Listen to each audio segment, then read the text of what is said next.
श्रीगुरुभ्यो नमः। हरि आपादमूलपर्यन्तं गुरूणामाख्यं स्मरेत् तेन विघ्नाः प्रणश्यन्ति सिद्ध्यन्ति च मनोरथाः। नारायणाय परिपूर्णगुणानामाय विश्वोदयस्त्रयोनिधिप्रदाय ज्ञानप्रदाय बुद्धात्मसौख्यदुःख सत्कारणाय बुद्धाय नमो नमस्ते। तपदों मूलहितं विवरणशत आनन्दकृत्यं मधुरं भजे तापत्रयापहं गुरुवादिमहान्प्रवये वैष्णवेन्द्रवरेन्द्रवे श्रीराघवेन्द्रगुरवे नमोऽत्यन्तदयालवे। जन्माद्यस्य यतोन्मयान् करतश्चार्थेष्य विघ्नेश्वर तेने ब्रह्महृदायादिकवये मुह्यन्ति येन सूरयः तेजो वायुमृदां यथा विनिमयः यत्र त्रिसर्गो मृषा धाम्ना स्वेन सदा निरस्तपूर्वं सत्यं परं धीमहि। ಈ ಬೆಳಗಿನ ಹೊತ್ತಿನಲ್ಲಿ ನರಸಿಂಹಾವತಾರವನ್ನು ಕೇಳಿ ಅದರಲ್ಲಿ ಪ್ರಹ್ಲಾದರಾಜರು ಹೇಳಿದಂತಹ ವರ್ಣಾಶ್ರಮ ಧರ್ಮ, ಬ್ರಾಹ್ಮಣ, ಕ್ಷತ್ರಿಯ, ವೈಶ್ಯ, ಶೂದ್ರ ವರ್ಣಗಳು, ಆಶ್ರಮಗಳು, ಬ್ರಹ್ಮಚರ್ಯ, ಗೃಹಸ್ಥ, ವಾನಪ್ರಸ್ಥ, ಸನ್ಯಾಸ, ಇಷ್ಟು ಧರ್ಮದ ಪಾಲನೆ ಇದೆ. ಈ ಧರ್ಮ ಅನ್ನೋದು ನಶಿಸಿಯೇ ಹೋಗಬೇಕು.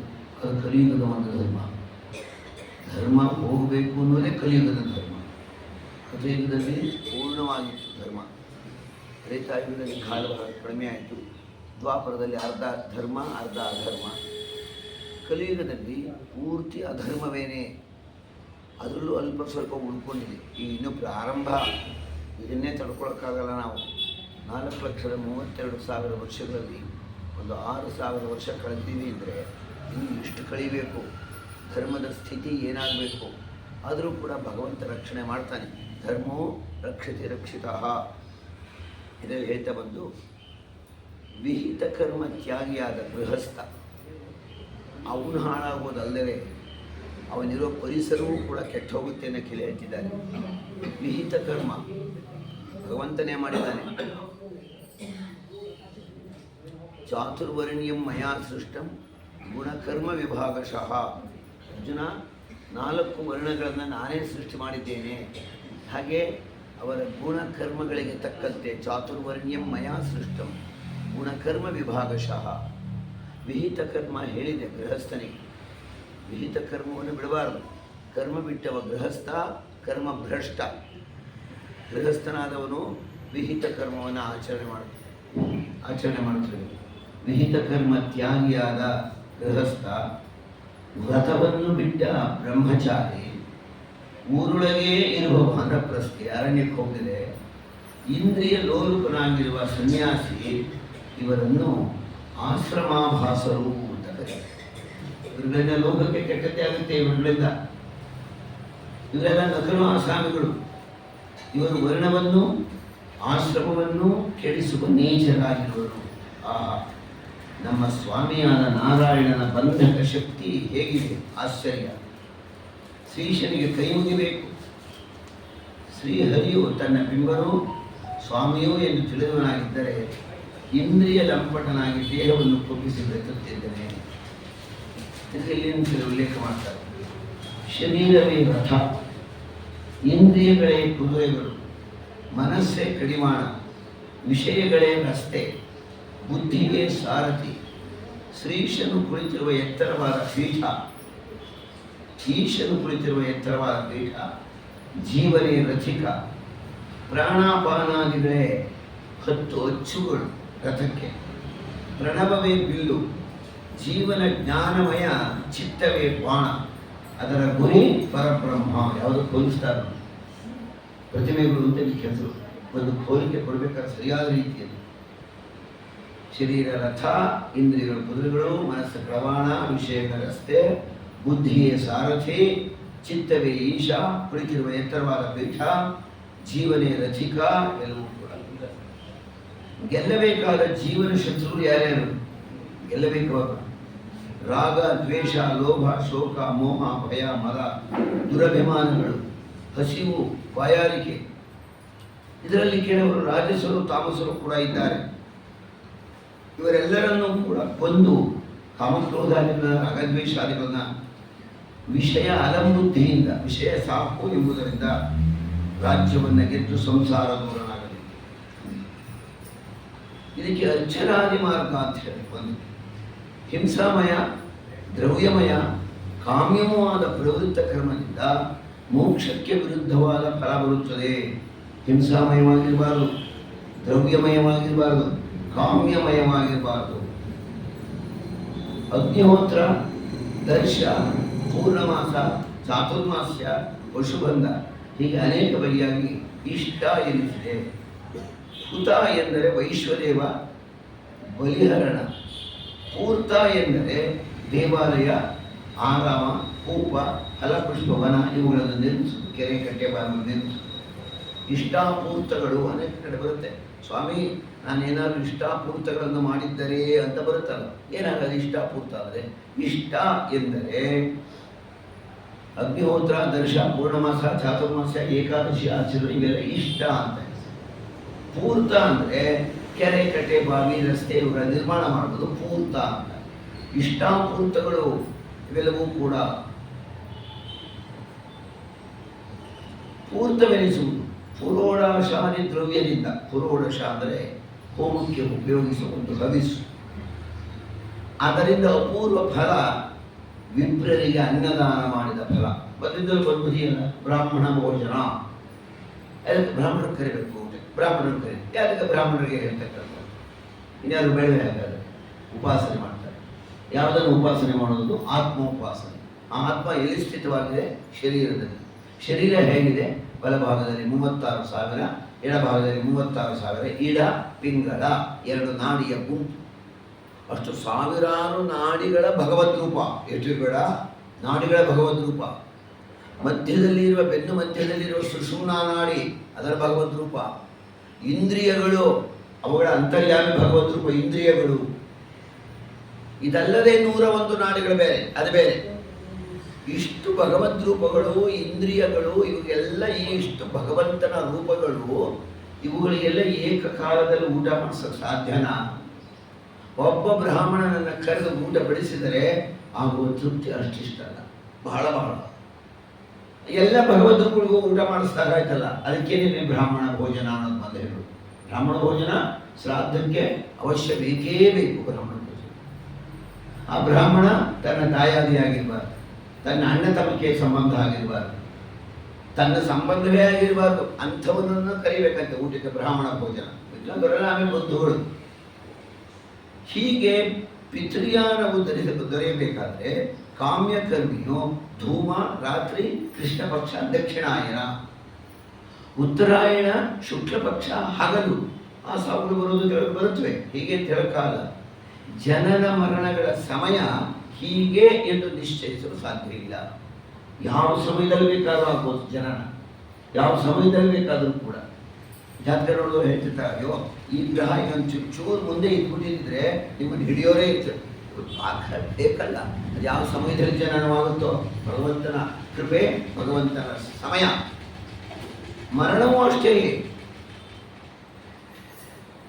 ದೇವತೆಗಳನ್ನು ಹೊಂದಿ ಕರ್ಮಫಲವು ಕ್ಷೀಣವಾದಾಗ ಮತ್ತೆ ಭೂಮಿಯಲ್ಲಿ ಹುಟ್ಟುತ್ತಾನೆ. ಪಿತೃಯಾನವು ಕಾಮ್ಯ ಕರ್ಮಿಯು ಪುಣ್ಯ ವಿಶೇಷನಾದರೆ ಇನ್ನೆಲ್ಲಿಯೂ ಹುಟ್ಟದೆ ಬ್ರಾಹ್ಮಣ ಕುಲದಲ್ಲಿಯೇ ಹುಟ್ಟುತ್ತಾನೆ. ಯಾವುದು? ಕಾಮ್ಯಕರ್ಮಿ. ಪುಣ್ಯ ವಿಶೇಷವಾಗಿರಬೇಕು. ಕಾಮ್ಯಕರ್ಮಿಯೇ ನಿಜ, ಕಾಮ್ಯ ಫಲವನ್ನು ಅಪೇಕ್ಷಿಸುತ್ತಾನೆ. ಆದರೂ ಕೂಡ ದೇವರ ಸರ್ವೋತ್ತಮತ್ವ, ದೇವರ ಜ್ಞಾನ, ದೇವರ ಮಹಿಮೆ ಇವುಗಳನ್ನು ಬಿಟ್ಟುಕೊಡೋದಿಲ್ಲ ಅವನು. ಪುಣ್ಯ ವಿಶೇಷ. ಅವನು ಬ್ರಾಹ್ಮಣ ಕುಲದಲ್ಲಿಯೇ ಹುಟ್ಟುತ್ತಾನೆ. ಅರ್ಚನಾದಿ ಮಾರ್ಗ ಅದು ಯಾವ ರೀತಿ? ಯಾವ ಯಾವ ದೇವತೆಗಳು ಯಾರ್ಯಾರಲ್ಲಿ ಲಯ ಹೊಂದುತ್ತಾರೆ ಅದೇ ಅರ್ಚನಾದಿ ಮಾರ್ಗ. ಅದರಲ್ಲಿ ಯಾರ ಯಾರ ಅಧೀನ ಯಾರು, ಆ ಅಧೀನದವರು ತಮ್ಮ ಹಿಂದಿನ ಉತ್ತಮ ದೇವತೆಗಳಲ್ಲಿ ಐಕ್ಯರಾಗಿ, ಆ ದೇವತೆಗಳು ಅವರಲ್ಲಿ, ಆ ದೇವತೆಗಳು ಇನ್ನೂ ಹಿರಿಯರಲ್ಲಿ, ಆ ದೇವತೆ ಬ್ರಹ್ಮದೇವರಲ್ಲಿ ಐಕ್ಯ ಹೊಂದಿ ಬ್ರಹ್ಮದೇವರು ಇವರನ್ನೆಲ್ಲ ಕರ್ಕೊಂಡು ಹೋಗ್ತಾರೆ. ಇದು ಅರ್ಚನಾದಿ ಪಥ. ಹಾಗಾಗಿ ವಾಯುದೇವರಲ್ಲಿ ಯಾರು ಇವೆ? ವಾಯುದೇವರು ಪರಮಾತ್ಮನ ಅಧೀನವೇ. ಅವರು ಯಾರೊಡನೆಯೂ ಐಕ್ಯರಾಗಬೇಕಾಗಿಲ್ಲ.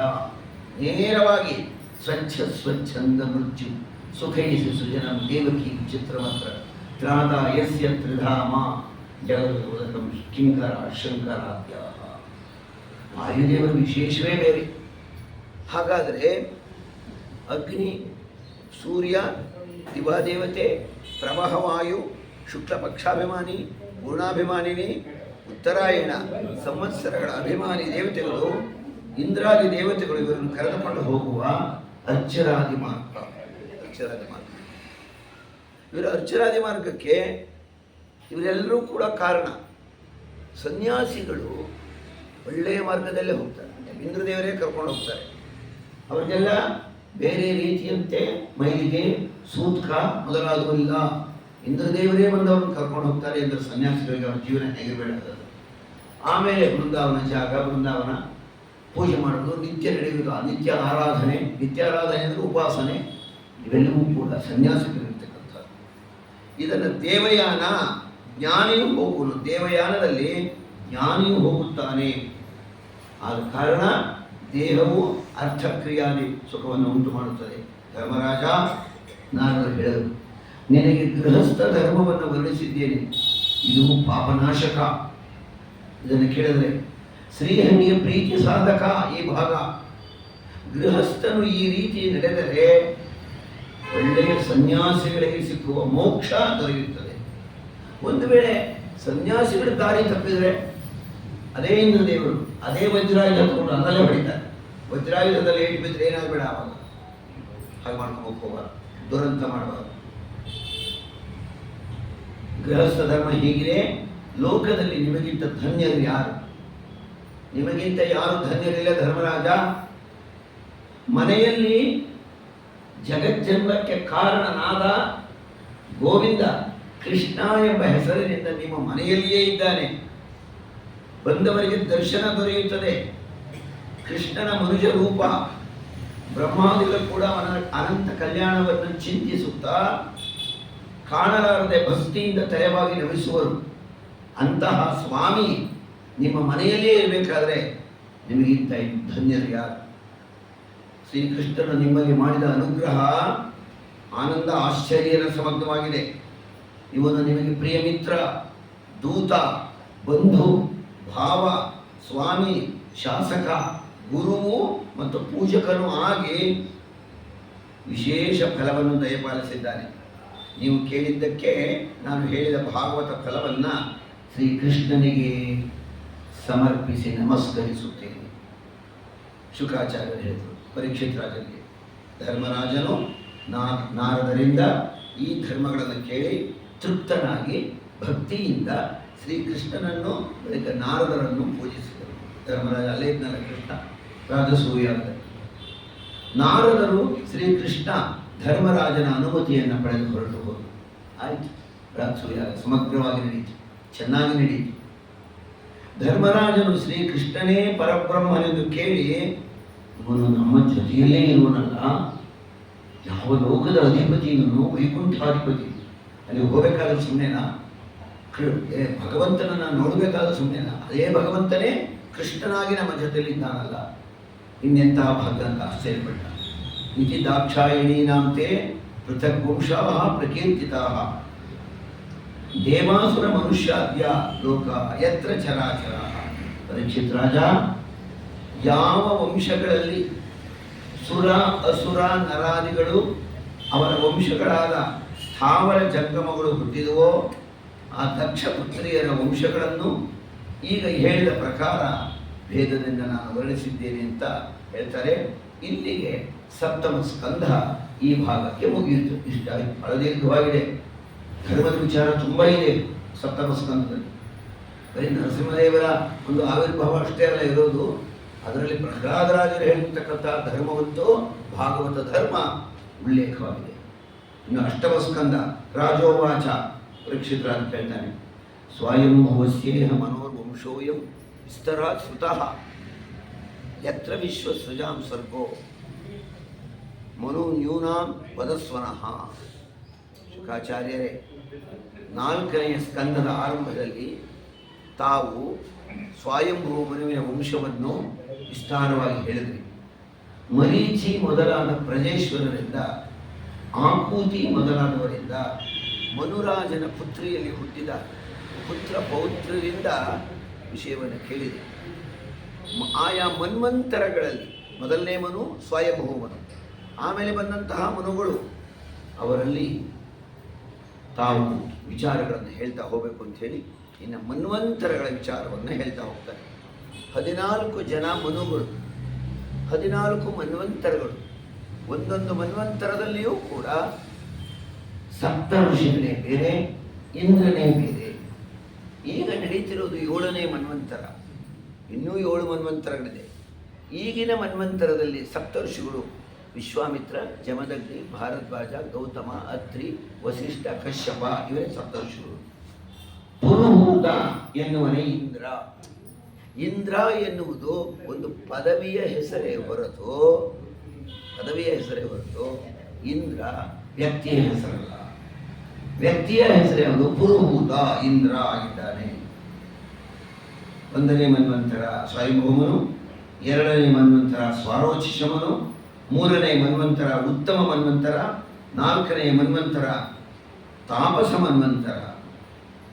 ಆಗ ಕೇಳ್ತಾನೆ ಪರೀಕ್ಷಿತ ಶುಕಾಚಾರ್ಯ, ಸ್ವಾಮಿ ಈ ಮನ್ವಂತರಗಳು ಇಷ್ಟು ಇದೆಯಲ್ಲ, ಇದರಲ್ಲಿ ಶ್ರೀಹರಿ ಅಂತ ಮೊಟ್ಟ ಮೊದಲ ಕರೆದವನು ಯಾರು?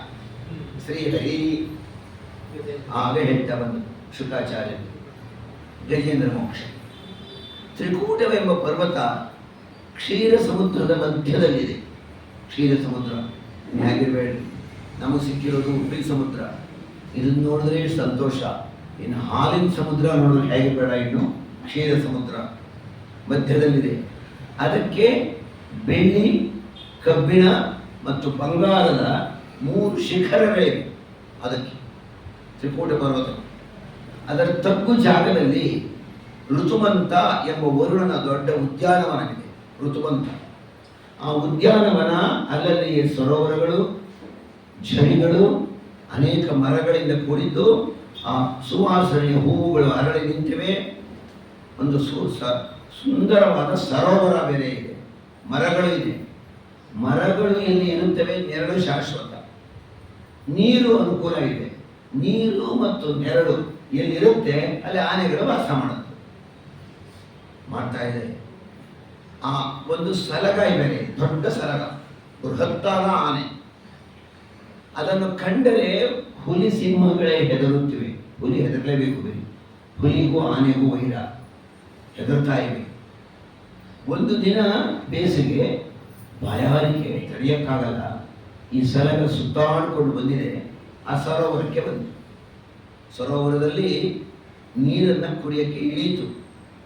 ಅದರಲ್ಲಿ ಒಂದು ದೈವ ಪ್ರೇರಣೆಯಿಂದ ಒಂದು ದೊಡ್ಡ ಮೊಸಳೆ ವಾಸವಾಗಿರಬೇಕೆ.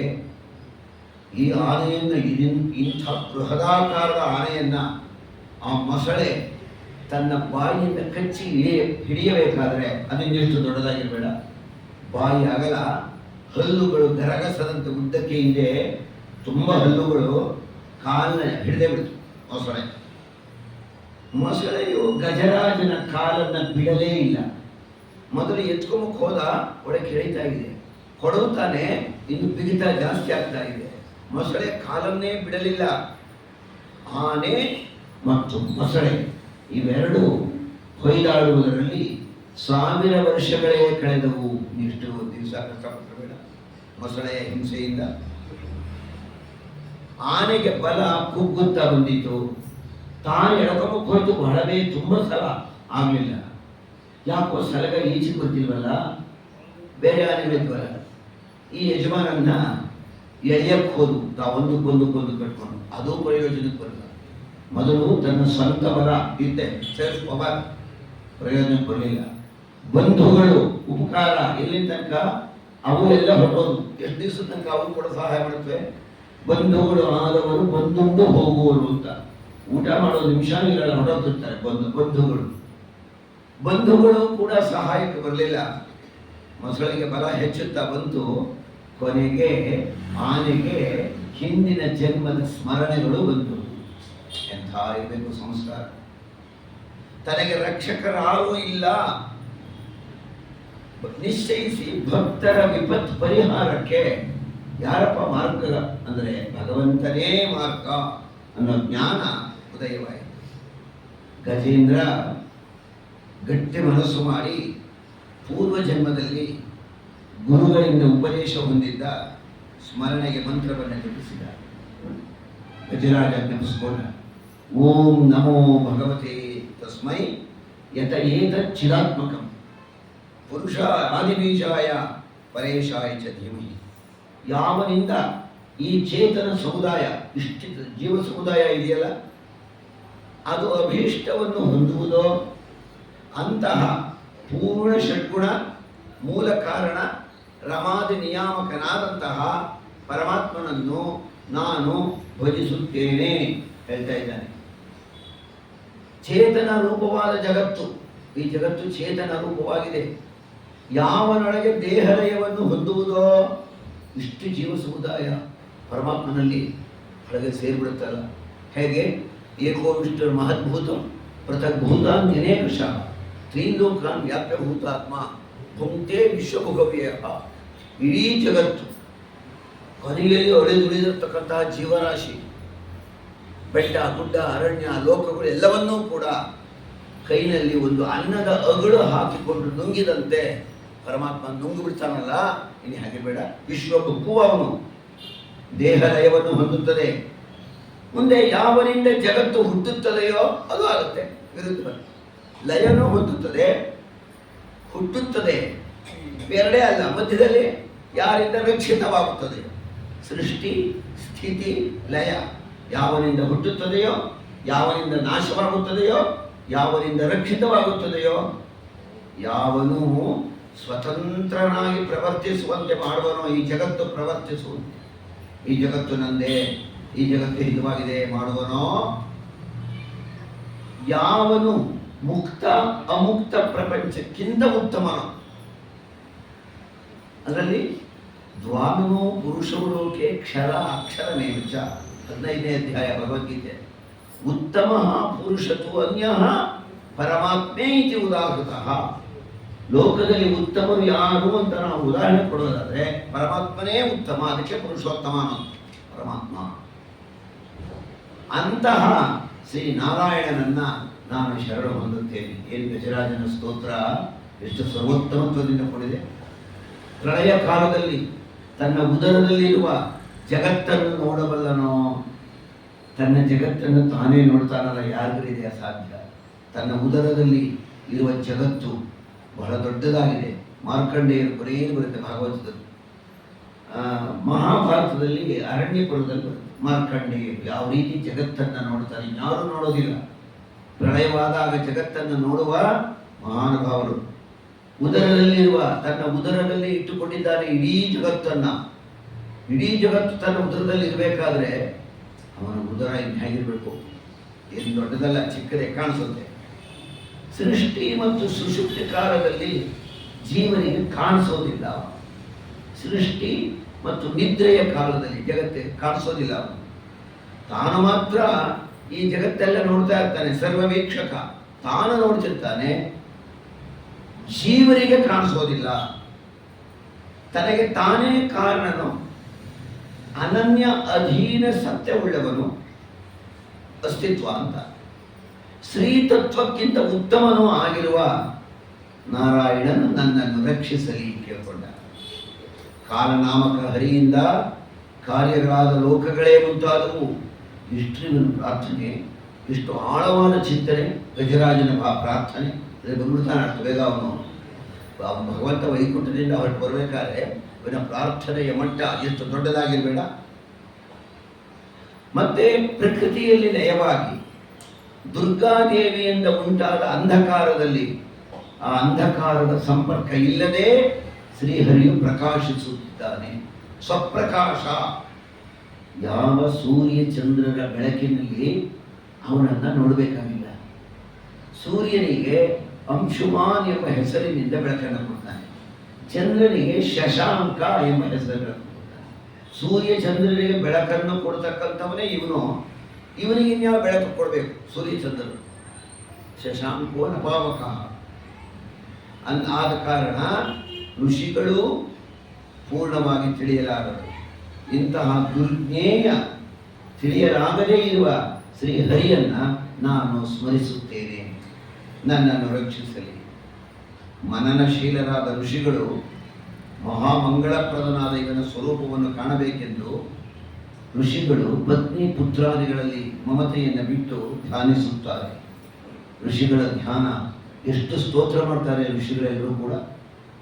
ಹೀಗೆ ಜ್ಞಾನಿಗಳಿಂದ ವಂದಿಸಿಕೊಳ್ಳಲ್ಪಡುವ ಸೂರ್ಯಾಂತರ್ಯಾಮಿಯಾದ ಶ್ರೀಹರಿಯು ನನ್ನನ್ನು ರಕ್ಷಿಸಲಿ ಈ ಕಷ್ಟದಿಂದ.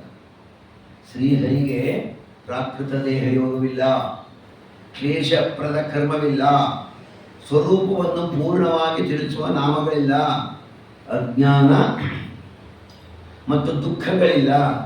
ಹೀಗಿದ್ದರೂ ಸಜ್ಜನರಿಗೆ ಸುಖವನ್ನು ಉಂಟು ಮಾಡುವುದೇ ಅವನ ಧ್ಯೇಯ. ಸ್ವೇಚ್ಛೆಯಿಂದ ರಾಮಕೃಷ್ಣಾದಿ ರೂಪದಿಂದ ಅವತರಿಸಿ ಪಾಲನೆಯನ್ನು ಮಾಡ್ತಾನೆ. ಇಂತಹ ಭಗವಂತನಿಗೆ ನಮಸ್ಕಾರ ಅಂತ ಹೇಳ್ತಾರೆ. ಬ್ರಹ್ಮಾದಿ ಮುಕ್ತ ಸ್ವಾಮಿ, ಬ್ರಹ್ಮದೇವರಿಗೆ ಮೊದಲಾದವರಿಗೆ ಮುಕ್ತಿಯ ಸ್ಥಾನವನ್ನು ಕೊಡ್ತಕ್ಕಂಥವನು ಭಗವಂತ.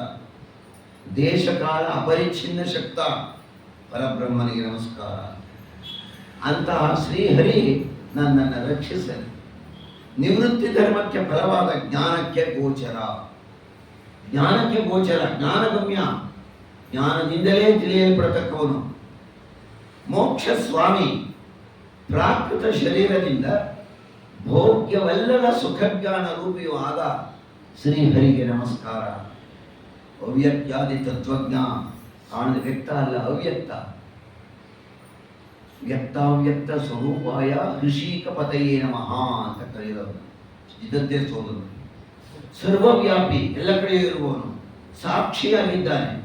ಅವನೇನು ಬಂದು ನೋಡಲ್ಲ, ಸಾಕ್ಷಿ ದೇವತೆಗಳನ್ನ ಇಟ್ಟಿದ್ದಾನೆ. ಹಗಲು ಮತ್ತು ರಾತ್ರಿ ಇವೆರಡು ಕಾಲ, ಪ್ರಾತಃ ಸಂಧ್ಯಾ ಸಾಯಂ ಸಂಧ್ಯಾ ಇವೆರಡು ಕಾಲ. ಆತ್ಮ, ಭೂಮಿ, ಸೂರ್ಯ, ಯಮಧರ್ಮ ಇವರನ್ನೆಲ್ಲ ಬಿಟ್ಟು ಕೆಲಸ ಮಾಡೋಕ್ಕೆ ಸಾಧ್ಯವೇ ಇಲ್ಲ. ಇವರೆಲ್ಲ ಸಾಕ್ಷಿ ದೇವತೆಗಳು. ಭಗವಂತ ಅವರಲ್ಲಿ ನಿಂತು ಎಲ್ಲಕ್ಕೂ ಸಾಕ್ಷಿಯಾಗಿದ್ದಾನೆ. ಪೂರ್ಣ ಷಡ್ಗುಣ ಜೀವಾಶ್ರಯ ಆದ ಶ್ರೀಹರಿಗೆ ನಮಸ್ಕಾರ. 4 ಪುರುಷಾರ್ಥಗಳನ್ನು ಬಯಸುವವರು ನಿನ್ನನ್ನು ಭಜಿಸಿ ಅದರ ಪ್ರಸಾದದಿಂದಲೇ ಅಭೀಷ್ಟವನ್ನು ಹೊಂದುವುದು. ಯಾರಿಗೆ ಕಷ್ಟ ಇದೆಯೋ ಅವರಿಗೆ ಸುಖವನ್ನು ಕೊಡುವ, ಯಾರಿಗೆ ಸಮಸ್ಯೆ ಇದೆಯೋ ಅವರಿಗೆ ಹಿತವನ್ನು ಉಂಟು ಮಾಡುವ ಹೇ ಶ್ರೀಹರೇ, ನೀನು ನನ್ನನ್ನು ರಕ್ಷಿಸು.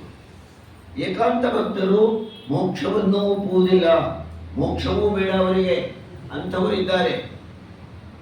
ನಿನ್ನ ಚರಿತ್ರೆಯನ್ನು ಗಾನ ಮಾಡುತ್ತಾ ಆನಂದ ಪಡುತ್ತಾರೆ. ಮೋಕ್ಷ ಕೊಟ್ಬಿಟ್ಟು ಸುಖ ಕೊಡ್ತೀಯ, ಆ ಸುಖದಲ್ಲಿ ನಾವೆಲ್ಲ ಇರಬೇಕಾಗುತ್ತೆ. ನಿನ್ನ ಸ್ಮರಣೆನೇ ಮಾಡೋಕ್ಕಾಗಲ್ಲಪ್ಪ ನಾವು ಅಂತ ಕೇಳ್ತಾ ಇದ್ದಾರೆ.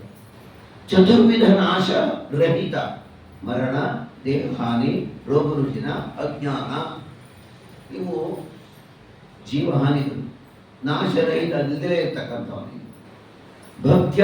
ಭಕ್ತಿಗೆ ಮಾತ್ರ ಒಲಿಯುವವ ನೀನು ಅನಂತ, ಆದ್ಯ, ಗೋವಿಂದ, ಸತ್ಯ, ಅನಂತ. ಏನು ಇಂತಹ ಸ್ವಾಮಿಯನ್ನ ನಾನು ವಂದಿಸುತ್ತೇನೆ ಅಂತ ಇನ್ನೂ ಭಗವಹಿಯಾಗಿ ಕೇಳುತ್ತದೆ. ಗಜರಾಜನ ಪ್ರಾರ್ಥನೆ ತುಂಬ ದೊಡ್ಡದಾಗಿದೆ. ಶುಕರು ಹೇಳಿದರು, ಪರೀಕ್ಷಿತ್ ರಾಜ ಹೀಗೆ ಗಜೇಂದ್ರನು ಸ್ತುತಿ ಮಾಡುತ್ತಿರುವಾಗ ಅವನ ದುಃಖವನ್ನು ಪರಿಹರಿಸಲು ಬ್ರಹ್ಮನಾಗಲಿ, ಶಿವನಾಗಲಿ, ಇಂದ್ರನಾಗಲಿ ಬರಲಿಲ್ಲ. ಯಾಕೆ? ಬಂದರೆ ತಪ್ಪಾಗುತ್ತೆ. ಇವೆಲ್ಲ ಗುಣಗಳು ಇರೋದು ಯಾರಿಗೆ? ಭಗವಂತನಿಗೆ. ಇವೆಲ್ಲ ಗುಣಗಳು ಇರೋದನ್ನ ಕರೆದಾಗ ಅವರು ಬಂದರೆ ಅವರಲ್ಲಿ ಗುಣಗಳಿವೆ ಎಂದಾಗಾಯ್ತು. ಅದಕ್ಕೋಸ್ಕರ ಅವರು ಯಾರೂ ಕೂಡ ಬರಲೇ ಇಲ್ಲ. ಕಾರಣ ಬ್ರಹ್ಮಾದಿಗಳ ದೇವತೆಗಳ ಹೆಸರನ್ನಾಗಲಿ, ಅವರಿಗೆ ಸೇರಿದ ವಾಹನ, ಅವರ ಆಯುಧ, ಅವರ ಹೆಸರನ್ನು ಹೇಳಲೇ ಇಲ್ಲ. ನಾರಾಯಣನಿಗೆ ಮಾತ್ರವೇ ಸಲ್ಲುವ ವಿಶೇಷಣಗಳನ್ನು ಗಜೇಂದ್ರ ತುಂಬ ಹೃದಯಾಂತರಾಳದಿಂದ, ತುಂಬ ಭಕ್ತಿಯಿಂದ ಪ್ರಾರ್ಥನೆ ಮಾಡ್ಕೋತಾ ಇದ್ದಾನೆ. ಆಗ ಮನುವಾಗಿ ಅವತರಿಸಿದ್ದ ತಾಪಸ ನಾಮಕನು, ಬ್ರಹ್ಮಾದಿಗಳಿಗೆ ಸ್ವಾಮಿಯೂ ಆದ ನಾರಾಯಣನು ಗಜೇಂದ್ರನು ಎಲ್ಲಿ ಕೂಗ್ಕೋತಾ ಇದ್ದಾನೆ ಅಂತ ಕೇಳಿಸಿಕೊಂಡ. ಅದು ಕೇಳಿಸೆ. ಆಗ ಗಜೇಂದ್ರನಿಂದ ಸ್ಥಳದಲ್ಲಿಯೇ ಪ್ರಕಟನಾದ, ಹೊರಟ. ಯಾವ ರೀತಿ ಹೊರಡ್ತಾರೆ ವೈಕುಂಠದಿಂದ ಅದನ್ನು ವ್ಯಾಸರಾಜರು ಒಂದು ಸುಳಾದಿಯಲ್ಲಿ ಮಾಡ್ತಾರೆ. ಕರಿ, ಹರಿ ಎನ್ನಲು, ಕರಿ ಆನೆ, ಶ್ರೀಹರೇ ಅಂತ ಕರೆಯಲು ಮಲಗಿದ್ದ ಆ ಸುಪ್ತಿಯನ್ನು ತಳ್ಳಿ ಉರಗ ಮಂಚದಿಂದ ಧುಮುಕಿ ಹೊರಗ ಮಂಚ, ಹಾವಿನ ಮಂಚದಿಂದ ಕೆಳಕ್ಕೆ ಧುಮುಕದ. ಲಕ್ಷ್ಮಿ ಗಾಬರಿಯಾಗಿ ನಿಂತಳು. ಯಾಕೆ ಯಜಮಾನರು ಹೀಗೆ ಹೊರಟುಬಿಟ್ರಲ್ಲ?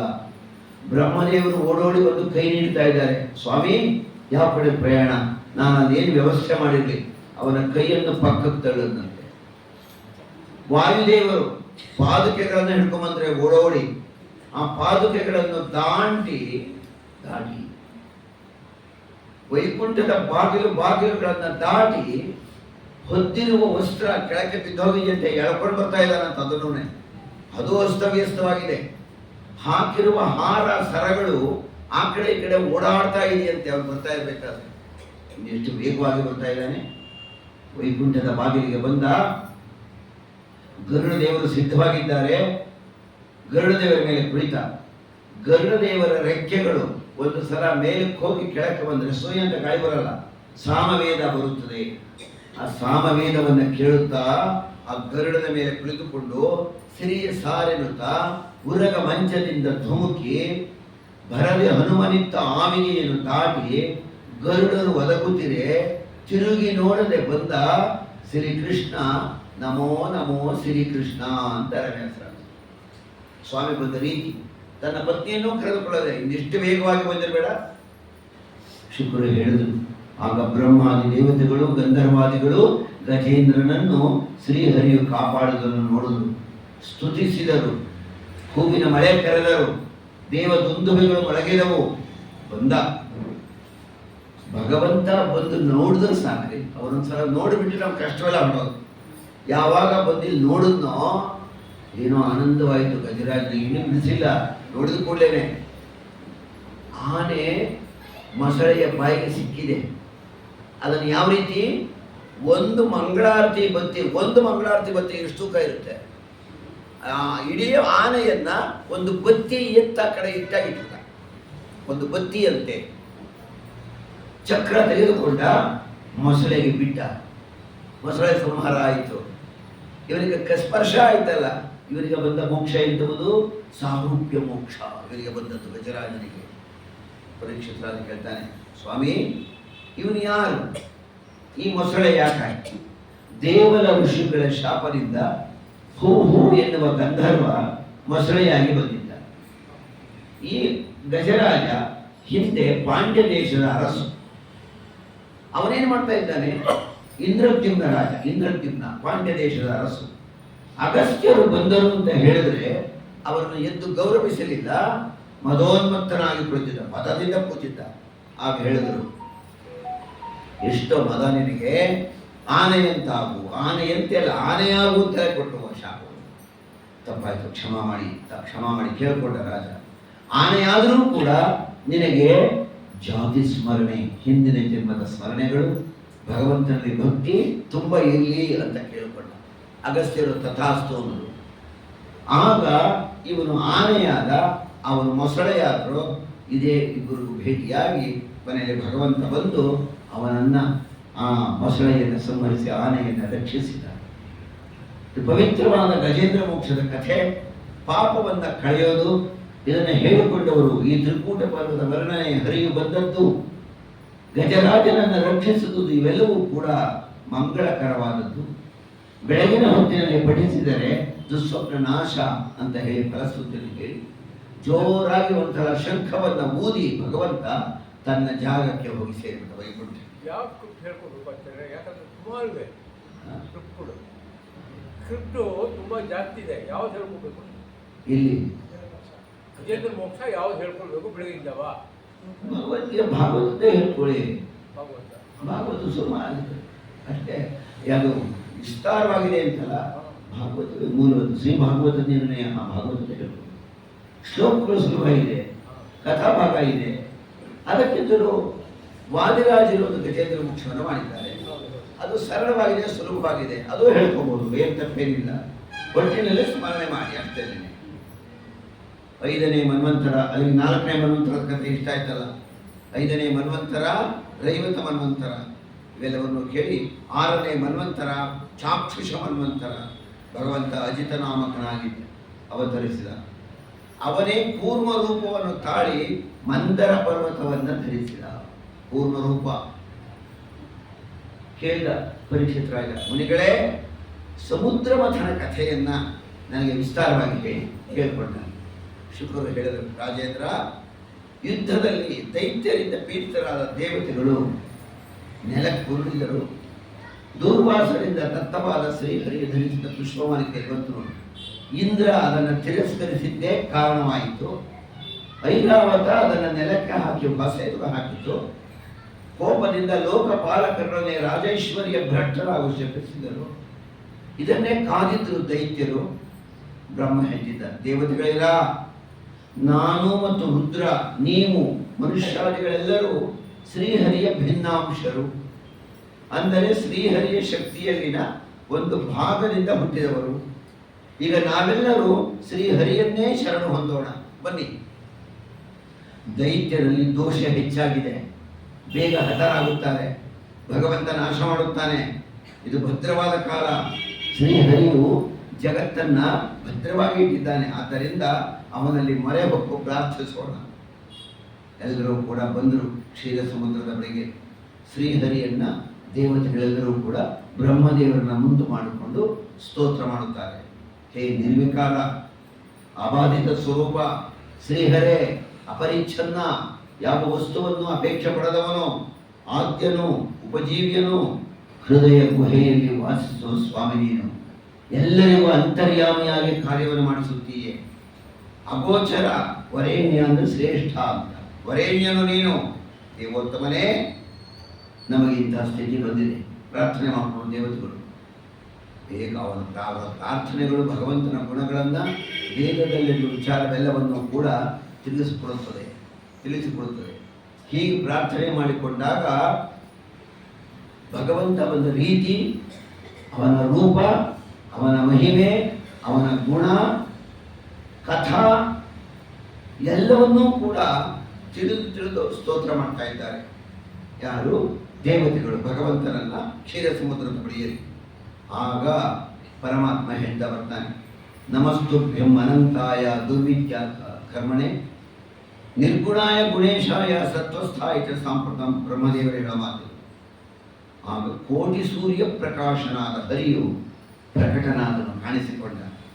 ಬ್ರಹ್ಮದೇವರು ಹೇಳಿದರು, ಅಜನು, ಸೃಷ್ಟಿಯಾದಿ ಕರ್ತನು, ಜ್ಞಾನಾದಿ ರೂಪನು, ಶರೀರಾಭಿಮಾನದಿಂದ ಬರದಿರುವವನು, ಸುಖ ಸಮುದ್ರನು ಆದ ಶ್ರೀಹರಿಯು ಮಾಡಬೇಕಾದಂತಹ ಕಾರ್ಯ ಕೇಳ್ತಾನೆ. ನಮಗೆ ದೈತ್ಯರಿಂದ ಈ ತೊಂದರೆ ಬಂದಿದೆ. ನಮ್ಮೆಲ್ಲರನ್ನೂ ಕೂಡ ಹೊಡೆದು ಉರುಳಿಸ್ತಾ ಇದ್ದಾರೆ. ನಮಗೆ ಸಾವು ಬರುವುದು ಉಚಿತವೇ. ನಾವು ಯಾವಾಗಲೂ ಕೂಡ ನಿನ್ನ ಸ್ಮರಣೆ ಮಾಡುವ ಭಕ್ತರು. ಬೇರೆ ನಿನ್ನ ಕರುಣೆಯೊಂದನ್ನು ಹೊರತು ನಾವೇನನ್ನೂ ಅಪೇಕ್ಷಿಸುವುದಿಲ್ಲ. ಬೇಡ, ಆದ ಕಾರಣ ನಮ್ಗೆ ಒಳ್ಳೇದು ಮಾಡು ನೋಡು ಅಂತ ಹೇಳಿ ದೇವತೆಗಳು ಪ್ರಾರ್ಥನೆ ಮಾಡಿಕೊಂಡರು. ಆಗ ಸ್ವಾಮಿ ಹೇಳಿದ, ದೇವತೆಗಳಿರ, ನಿಮಗೆ ಮಂಗಳಕರವಾದ ಸ್ಥಿತಿ ಬರುವವರೆಗೆ ಬಲಿಚಕ್ರವರ್ತಿ ಅವರನ್ನೇ ಸಂಧಾನ ಮಾಡಿಕೊಳ್ಳಿರಿ. ಯಾರು ಬಲಿಚಕ್ರವರ್ತಿ? ಪ್ರಹ್ಲಾದನ ಮೊಮ್ಮಗ ಬಲಿಚಕ್ರವರ್ತಿ. ಅವನು ತೊಂದರೆ ಕೊಡ್ತಾ ಇಲ್ಲ ಅಂತಾನೆ ನಿಮಗೆ. ಪ್ರಹ್ಲಾದನ ಮೊಮ್ಮಗನಾದ್ದರಿಂದ ಅವನನ್ನು ಸಂಹರಿಸಲ್ಲ, ಅವನು ನಿಮಗೆ ತೊಂದರೆ ಕೊಡ್ತಾ ಇದ್ದಾನೆ, ಅವನನ್ನು ನಿಗ್ರಹಿಸುತ್ತೇನೆ, ನಿಮಗೆಲ್ಲರಿಗೂ ಒಳ್ಳೆಯದಾಗ. ಒಳ್ಳೆಯ ಕಾರ್ಯ ಬರುವವರೆಗೂ ಕೂಡ ಬಲಿಚಕ್ರವರ್ತಿಯಲ್ಲಿ ದ್ವೇಷವೂ ಬೇಡ, ಸ್ನೇಹವೂ ಬೇಡ, ಉದಾಸೀನ ಯಾವುದೂ ಬೇಡ. ಒಂದು ರೀತಿ ಸಮಸ್ಥಿತಿಯಲ್ಲಿ ನೀವು ಬಲಿಚಕ್ರವರ್ತಿಯಲ್ಲಿ ವಿಶ್ವಾಸ ಇಟ್ಟಿರಿ. ಹಾಗೆ ಹೇಳಿ ಸ್ವಾಮಿ ಹೇಳ್ತಿದ್ದಾರೆ, ನಿಮಗೆಲ್ಲ ಅಮೃತ ಬರಬೇಕು. ಯಾರು ಏನೇ ಮಾಡಿದರೂ ತೊಂದರೆ ಆಗಬಾರ್ದು. ಆ ಅಮೃತವನ್ನು ನಾನು ನಿಮಗೆ ಕೊಡ್ತೇನೆ. ಅದಕ್ಕೆ ನೀವು ಮಾಡಬೇಕಾದ ಕೆಲಸ ಇಷ್ಟೇ. ಕ್ಷೀರ ಸಮುದ್ರದಲ್ಲಿ ಹೋಗಿ ಅಲ್ಲಿ ಪರ್ವತವನ್ನು ಕಡೆಯಿರಿ. ನೀವು ದೈತ್ಯರನ್ನು ಸೇರಿಸ್ಕೊಳ್ಳಿ ಜೊತೆಗೆ. ಕಡೆದಾಗ ಅಮೃತ ಬರುತ್ತದೆ, ಅದನ್ನು ನಿಮಗೆ ದೊರಕಿಸಿಕೊಡುತ್ತೇನೆ ಅಂತ. ದೇವತೆಗಳು ಸಂತೋಷಪಟ್ಟರು. ಇಂದ್ರಾದಿಗಳಿಗೆ ಪ್ರಭುವೇ, ಪ್ರಮಥ ನಾಥನೇ, ಸ್ವಾಮಿಯೇ, ಪ್ರಾಣಿಗಳ ಸೃಷ್ಟಿಕರ್ತನೇ. ಭಾಗವತದಲ್ಲಿ ಪ್ರತಿ ಸ್ಕಂದದ ಮೂಲೆಯಲ್ಲಿಯೂ ಕೂಡ ಬಗೆಯಲ್ಲಿ ಭಗವಂತನ ಪ್ರಾರ್ಥನೆ. ಅದೆಷ್ಟು ಹೆಸರುಗಳು ಬಂದಿವೆ ಭಗವಂತನಿಗೆ. ಪ್ರಾರ್ಥನೆ ಮಾಡೋ ರೀತಿ ದೇವತೆಗಳು, ಋಷಿಗಳು, ರಾಜೋತ್ತಮರು, ಮನುಷ್ಯೋತ್ತಮರು, ತಪಸ್ವಿಗಳು ಭಗವಂತನನ್ನ ಬಗೆಯಲ್ಲಿ ಪ್ರಾರ್ಥನೆ ಮಾಡ್ತಾರೆ. ಅದಕ್ಕೆ ಭಾಗವತ ಪೂಜ್ಯ ಗ್ರಂಥ. ಜಗನ್ಮಂಗಳನೇ, ಅಗ್ನಿಯು ನಿನ್ನ ಮುಖದಿಂದ, ಪೃಥ್ವಿಯು ನಿನ್ನ ಪಾದದಿಂದ, ಕಾಲವು ನಿನ್ನ ಗಮನದಿಂದ, ದಿಕ್ಕುಗಳು ಸರ್ವಾಂತರ್ಯಾಮಿಯಾಗಿದೆ, ನಿನ್ನಿಂದ ಬಂದಿದೆ. ಆಗ ನಾರಾಯಣನ ಪ್ರಾರ್ಥಿಸಿಕೊಂಡರು. ಆಗ ಭಗವಂತ ಹೇಳ್ದ, ಅಮೃತವನ್ನು ಕೊಡ್ತೇನೆ, ಅಮೃತ ಬರುತ್ತೆ ಅಂತ ಹೇಳಿದಾಗ ಇವರು ನೋಡಿದ್ರು, ದೇವತೆಗಳೆಲ್ಲರೂ ಕೂಡ ದೇವದೈತ್ಯರು ಹೋದರು. ಹೋಗಿಬಿಟ್ಟು ಕಡಿದ್ರು. ಕಡೆದಾಗ ಪರ್ವತವೇ ಮುಳುಗಿ ಹೋಗ್ಬೇಕಾಯ್ತೆ. ಓ, ಏನು ಹೀಗಾಯ್ತಲ್ಲ, ಗರುಡದ ಮೇಲೆ ಇಟ್ಕೊಂಡ್ಬಂದಿದ್ದಾನೆ ಪರ್ವತವನ್ನ, ಸಮುದ್ರದೊಳಗೆ ಹಾಕಿದ್ದಾನೆ ಪರ್ವತ, ಮಂದರ ಪರ್ವತ ಕಳೀತಾ ಇದ್ದಾರೆ. ಕಳೀತಾ ಇದ್ದಂತೆಯೇ ಪರ್ವತ ಮುಳುಗಿ ಹೋದಾಗ ತಾನು ಯಾವ ರೀತಿ ಹಿಡ್ಕೋಬೇಕು? ಆ ನೀರಿನಲ್ಲಿ ಇಳಿದು, ಹಾಲಿನಲ್ಲಿ ಇಳಿದು ಪರ್ವತವನ್ನು ಬಿಗಿಯಾಗಿ ಹಿಡ್ಕೊಂಡು ಬಿಟ್ರೆ ಮುಳುಗೋಗುತ್ತೆ ಅಂತ. ಕಡೆಯಲ್ಲ, ಸಡಿಲವಾಗಿರಬೇಕು, ಕಡೆಯಬೇಕು. ಅದಕ್ಕಾಗಿ ಭಗವಂತ ಕೂರ್ಮ ರೂಪ, ಆಮೆಯ ರೂಪವನ್ನು ತಾಳಿ ಕೆಳಗಡೆ ಹೋದ. ಪರ್ವತದ ಕೆಳಗೆ ಬೆನ್ನಿನ ಮೇಲೆ ಹೊತ್ತುಕೊಂಡ. ಆ ಪರ್ವತ ಹೊರೋದು ಅಂದ್ರೆ ಏನ್ರಿ ಅರ್ಥ ಅಲ್ಲಿಗೆ? ಕಡಿತಾ ಇದ್ದಾಗ ಆ ಪರ್ವತ ಅಳ್ಳಾಡ್ತಾ ಇತ್ತಲ್ಲ, ಭೂಮಿಗೆ ಭಗವಂತನಿಗೆ ಆ ಪರ್ವತ ಅಳ್ಳಾಡ್ತಾ ಇದ್ದದ್ದು ಅವನ ಬೆನ್ನನ್ನು ಕೆರಿತಾ ಇದ್ದಾಗ ಆಯ್ತಂತೆ, ಹಿತವಾಯ್ತಂತೆ ಭಗವಂತನಿಗೆ. ಆಮೆಯೇ ಸುಮ್ಮನೆ ಅಲ್ಲ, ಎಷ್ಟು ವರ್ಷವಾದರೂ ಕೂಡ ಅದರ ಬೆನ್ನು ಗಟ್ಟಿಯಾಗಿರುತ್ತೆ. ಚಿಪ್ಪು, ಆಮೆಯ ಚಿಪ್ಪು ಬಲುಗಟ್ಟಿ, ಅದು ಎಷ್ಟು ವರ್ಷಗಳಾದರೂ ಹಾಗೆ ಇರುತ್ತದು. ಕೆಲವರು ಹಪ್ಪಳ ಮಾಡ್ತಾರೆ ನೋಡ್ರಿ, ಹಾಗೆ ಇರುತ್ತೆ. ಎಷ್ಟು ಗಟ್ಟಿ ಅಂತ ಹೇಳಿದ್ರೆ ಮುರಿಯೋದೇ ಇಲ್ಲ, ಅಂಥವುದಾಗಿರುತ್ತೆ. ಆಗ ಕಡಿತ ಇದ್ದಂತೆ ಕೂರ್ಮ ಸ್ವರೂಪಕ ಮಂದರ ಧಾರಿ ಲೋಕ ವಿಧಾರಕ ದೇವವರೇಣ್ಯ, ಕೂರ್ಮರೂಪಿ ಪರಮಾತ್ಮ. ಕಡಿತಾ ಇದ್ದಂತೆಯೇ ಹಾಲಾಹಲ ವಿಷ ಬಂದ್ಬಿಡೋಣ, ಅದರಲ್ಲಿ ನೋಡಕ್ಕಾಗಲ್ಲ ಅದನ್ನ, ಅಂಥ ವಿಷ ಬಂದ್ಬಿಡ್ತು. ಏನ್ ಮಾಡ್ಬೇಕು? ಆ ವಿಷವನ್ನ ಕುಡಿಬೇಕಲ್ಲ, ಉಪಯೋಗ ಆಗಬೇಕಲ್ಲ, ಬಂದಿದೆಯಲ್ಲ. ಅಮೃತ ಮಥನ ಕಾಲದಲ್ಲಿ ರುದ್ರದೇವರೆಲ್ಲ ಕುಡಿದಿದ್ದು ಋಗ್ವೇದ ಸ್ಪಷ್ಟವಾಗಿ ಹೇಳುತ್ತೆ. ಋಗ್ವೇದದ 10ನೇ ಮಂಡಲ 136ನೇ ಸೂಕ್ತ 7ನೇ ಮಂತ್ರ. ವಾಯುರಸ್ಮಾ ಉಪಾಮಂಥತ್ ಪಿನಿಷ್ಟಿಸ್ಮಾ ಪುನನ್ನಮ ಕೇಶಿ ವಿಷಸ್ಯ ಪಾತ್ರೇಣ ಯದ್ರುದ್ರೇಣ ಪಿಬತ್ಸಹ. ಆ ವಿಷವನ್ನು ಕುಡಿದವರು ವಾಯುದೇವರು ಅರಗಿಸಿಕೊಂಡರು. ಉಳಿದ ಸ್ವಲ್ಪ ಭಾಗವನ್ನು ಉಜ್ಜಿ ಅದನ್ನು ದುರ್ಬಲ ಮಾಡಿ ರುದ್ರದೇವರಿಗೆ ಕೊಟ್ಟರು. ರುದ್ರದೇವರ ಕಂಠದಲ್ಲಿ ನಿಂತಿದ್ದು, ಅಂದಿನಿಂದ ಅವರಿಗೆ ನೀಲಕಂಠ, ವಿಷಕಂಠ ಎಂಬ ಹೆಸರು ಬಂತು. ಆಮೇಲೆ ತಿರ್ಗಾ ದೇವದೈತ್ಯರು ಸಮುದ್ರವನ್ನು ಕಳೆದರು. ಏನೇ ಹಾಲಿನ ಸಮುದ್ರದಲ್ಲಿ ಒಂದು ರೂಪ, ಸಾಕ್ಷಾತ್ ಕೂರ್ಮನಾಗಿ ಒಂದು ರೂಪ, ವಾಸುಕಿಯಲ್ಲಿ ಒಂದು ರೂಪ, ದೇವತೆಗಳಲ್ಲಿ ದೈತ್ಯರಲ್ಲಿ ಏಕಕಾಲದಲ್ಲಿ ಎಲ್ಲ ಕಡೆಯೂ ಭಗವಂತ ಇದ್ದಾನಲ್ಲ ಸಮುದ್ರ ಮಥನದಲ್ಲಿ. ಆಗ ಕಾಮಧೇನವು ಹುಟ್ಟಿತು, ಬಳಿಕ ಕುದುರೆ ಉಚ್ಛೈಸ್ರವಸ್ಸು ಬಂದಿತು. ಅದನ್ನು ಬಲಿ ಚಕ್ರವರ್ತಿ ಮೊದಲು ನನಗಿರಲಿ ಅಂತ ಸ್ವೀಕಾರ ಮಾಡಿದ. ಐರಾವತ ಹುಟ್ಟಿ ಬಂತು, ಪಾರಿಜಾತ, ಅಪ್ಸರ ಸ್ತ್ರೀಯರು, ಏನು ಅಪೂರ್ವವಾದ ವಸ್ತುಗಳು ಒಂದೊಂದು ಹುಟ್ಟು ಬರ್ತಾ ಇದೆ ಮಥನದಲ್ಲಿ. ಯಾಕ್ಷೀರ ವಾರ್ತಿ ಮಥನಾಕ್ಷೀಣ ದರ್ಪದಿತಿ ಯಾಕ್ಷೋ ಭಿತಾಮರಗಣ ಪ್ರೇಕ್ಷಾಂಶ ಅಂಬುಜನಿ ತೀಕ್ಷ್ಣ ಲಕಾವುತ ಮುಖಿ. ಭದ್ರಾಗಿರುದ್ಧ ಶಾಪಕ ಸ್ತುತಿಯಲ್ಲಿ ಹೇಳ್ತಾರೆ. ಆಗ ಬಂದು ಕೂಡಲೇನೆ ಶ್ರೀಹರಿಯ ಸರ್ವೋತ್ತಮತ್ವವನ್ನು ದೂರ್ವಾಸಾದ ಋಷಿಗಳು ಹೇಳ್ತಾ ಹೋಗ್ತಾರೆ.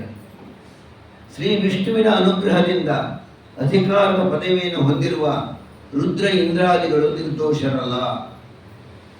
ಆದರೆ ಸತ್ಸ್ವಭಾವವಿಲ್ಲ. ಕೆಲವರು ಸತ್ಶೀಲವಂತರಾದರೂ ಅವರಿಗೆ ಆಯುಷ್ಯವು ಸ್ಥಿರವೆಂಬ ನಿಶ್ಚಯವಿಲ್ಲ. ಶ್ರೀಮನ್ನಾರಾಯಣನನ್ನು ಬಿಟ್ಟು ಎಲ್ಲರೂ ಕೂಡ ದೋಷಿಗಳೇ. ಆದ್ದರಿಂದ ಅವರಾರು ಯೋಗ್ಯರಲ್ಲ. ನಾರಾಯಣನು ಸ್ವರಮಣನಾದ್ದರಿಂದ ಅವನಿಗೆ ಅವನೇ ಸಂತೋಷ ಕೊಡುವನಾದ ಕಾರಣ ಇನ್ನೊಬ್ಬರ ಸುಖವನ್ನು ಅಪೇಕ್ಷಿಸುವವನಲ್ಲ. ಈ ರೀತಿಯಲ್ಲಿ ಅವನನ್ನು ಸ್ತೋತ್ರ ಮಾಡ್ತಾ ಇದ್ದಾರೆ. ಅಪೂರ್ವವಾದ ವಸ್ತುಗಳು ಹುಟ್ಟಿ ಬಂದವು. ಒಂದು ಕಡೆ ಚಂದ್ರ ಹುಟ್ಟಿ ಬಂದ. ಚಂದ್ರ ಬಂದ ಮೇಲೆ ಲಕ್ಷ್ಮೀ ಬಂದಳು.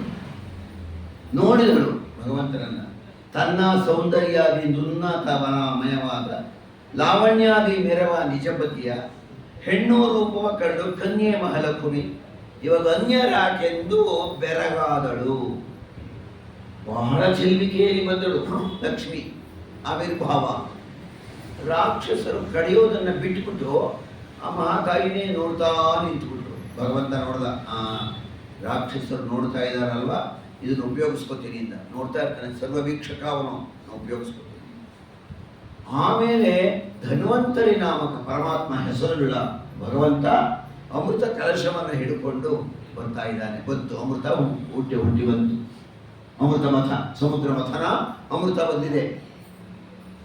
ಬಂದು ಕೂಡಲೇ ರಾಕ್ಷಸರು ಕಡಿಯೋದು ಬಿಟ್ಟು ದೇವತೆಗಳನ್ನು ಧಿಕ್ಕರಿಸಿ ಆ ಅಮೃತ ಕಲಶವನ್ನೇ ಹೊತ್ಕೊಂಡು ಹೋಗೋಣ ಹಿಂದಕ್ಕೆ. ಹೇಳಿದ್ನಲ್ಲ ನೆನ್ನೆ, ಪ್ರಸಾದವನ್ನೇ ಹೊತ್ಕೊಂಡು ಹೋಗ್ಬಿಡ್ತಾರೆ ಗರ್ಭಗುಡಿ ಹಿಂದಕ್ಕೆ ಕೆಲವರು. ಅವು ಹಾಗಾಯ್ತು. ಇಲ್ಲಿ ಏನು ಮಾಡ್ಬೇಕದನ್ನ? ಆಗ ದೇವತೆಗಳೆಲ್ಲ ಬೆಚ್ಚಾಗಿ ನಿಂತುಕೊಂಡು, ಮುಖವನ್ನು ಬೆಚ್ಚು ಮಾಡಿಕೊಂಡು ನಿಂತುಕೊಂಡು ಭಗವಂತ ಹೇಳ್ದ, ಚಿಂತೆ ಮಾಡಬೇಡಿ, ನಾನು ನಿಮ್ಗೆ ಅಮೃತ ಕೊಡ್ತೇನೆ, ಅವರಿಗೆ ಅಮೃತ ಸಿಕ್ಕದಂತೆ ಮಾಡ್ತೇನೆ ಅಂತ ಹೇಳಿ ಎಲ್ಲರಿಗೂ ಕೇಳಿಸುವಂತೆ ಹೇಳ್ದ. ಎಲ್ಲರೂ ಸ್ನಾನ ಮಾಡಿ ಮುಡಿಯಿಟ್ಟು ಬಂದಿರಿ, ಮುಡಿಯಿಟ್ಟು ಕೂತ್ಕೊಳ್ಳಿ ಎಲ್ಲ, ನಾನು ಅಮೃತವನ್ನು ಹಂಚುತ್ತೇನೆ. ಮೋಹಿನಿಯ ರೂಪದಲ್ಲಿ ಬಂದ ಭಗವಂತ ಅಮೃತವನ್ನು ಹಂಚ್ತಾ ಇದ್ದಾನೆ. ದೇವತೆಗಳಿಗೆಲ್ಲ ಹಂಚಿದ, ರಾಕ್ಷಸರಿಗೆ ಹಂಚಲಿಲ್ಲ ಅಮೃತವನ್ನು.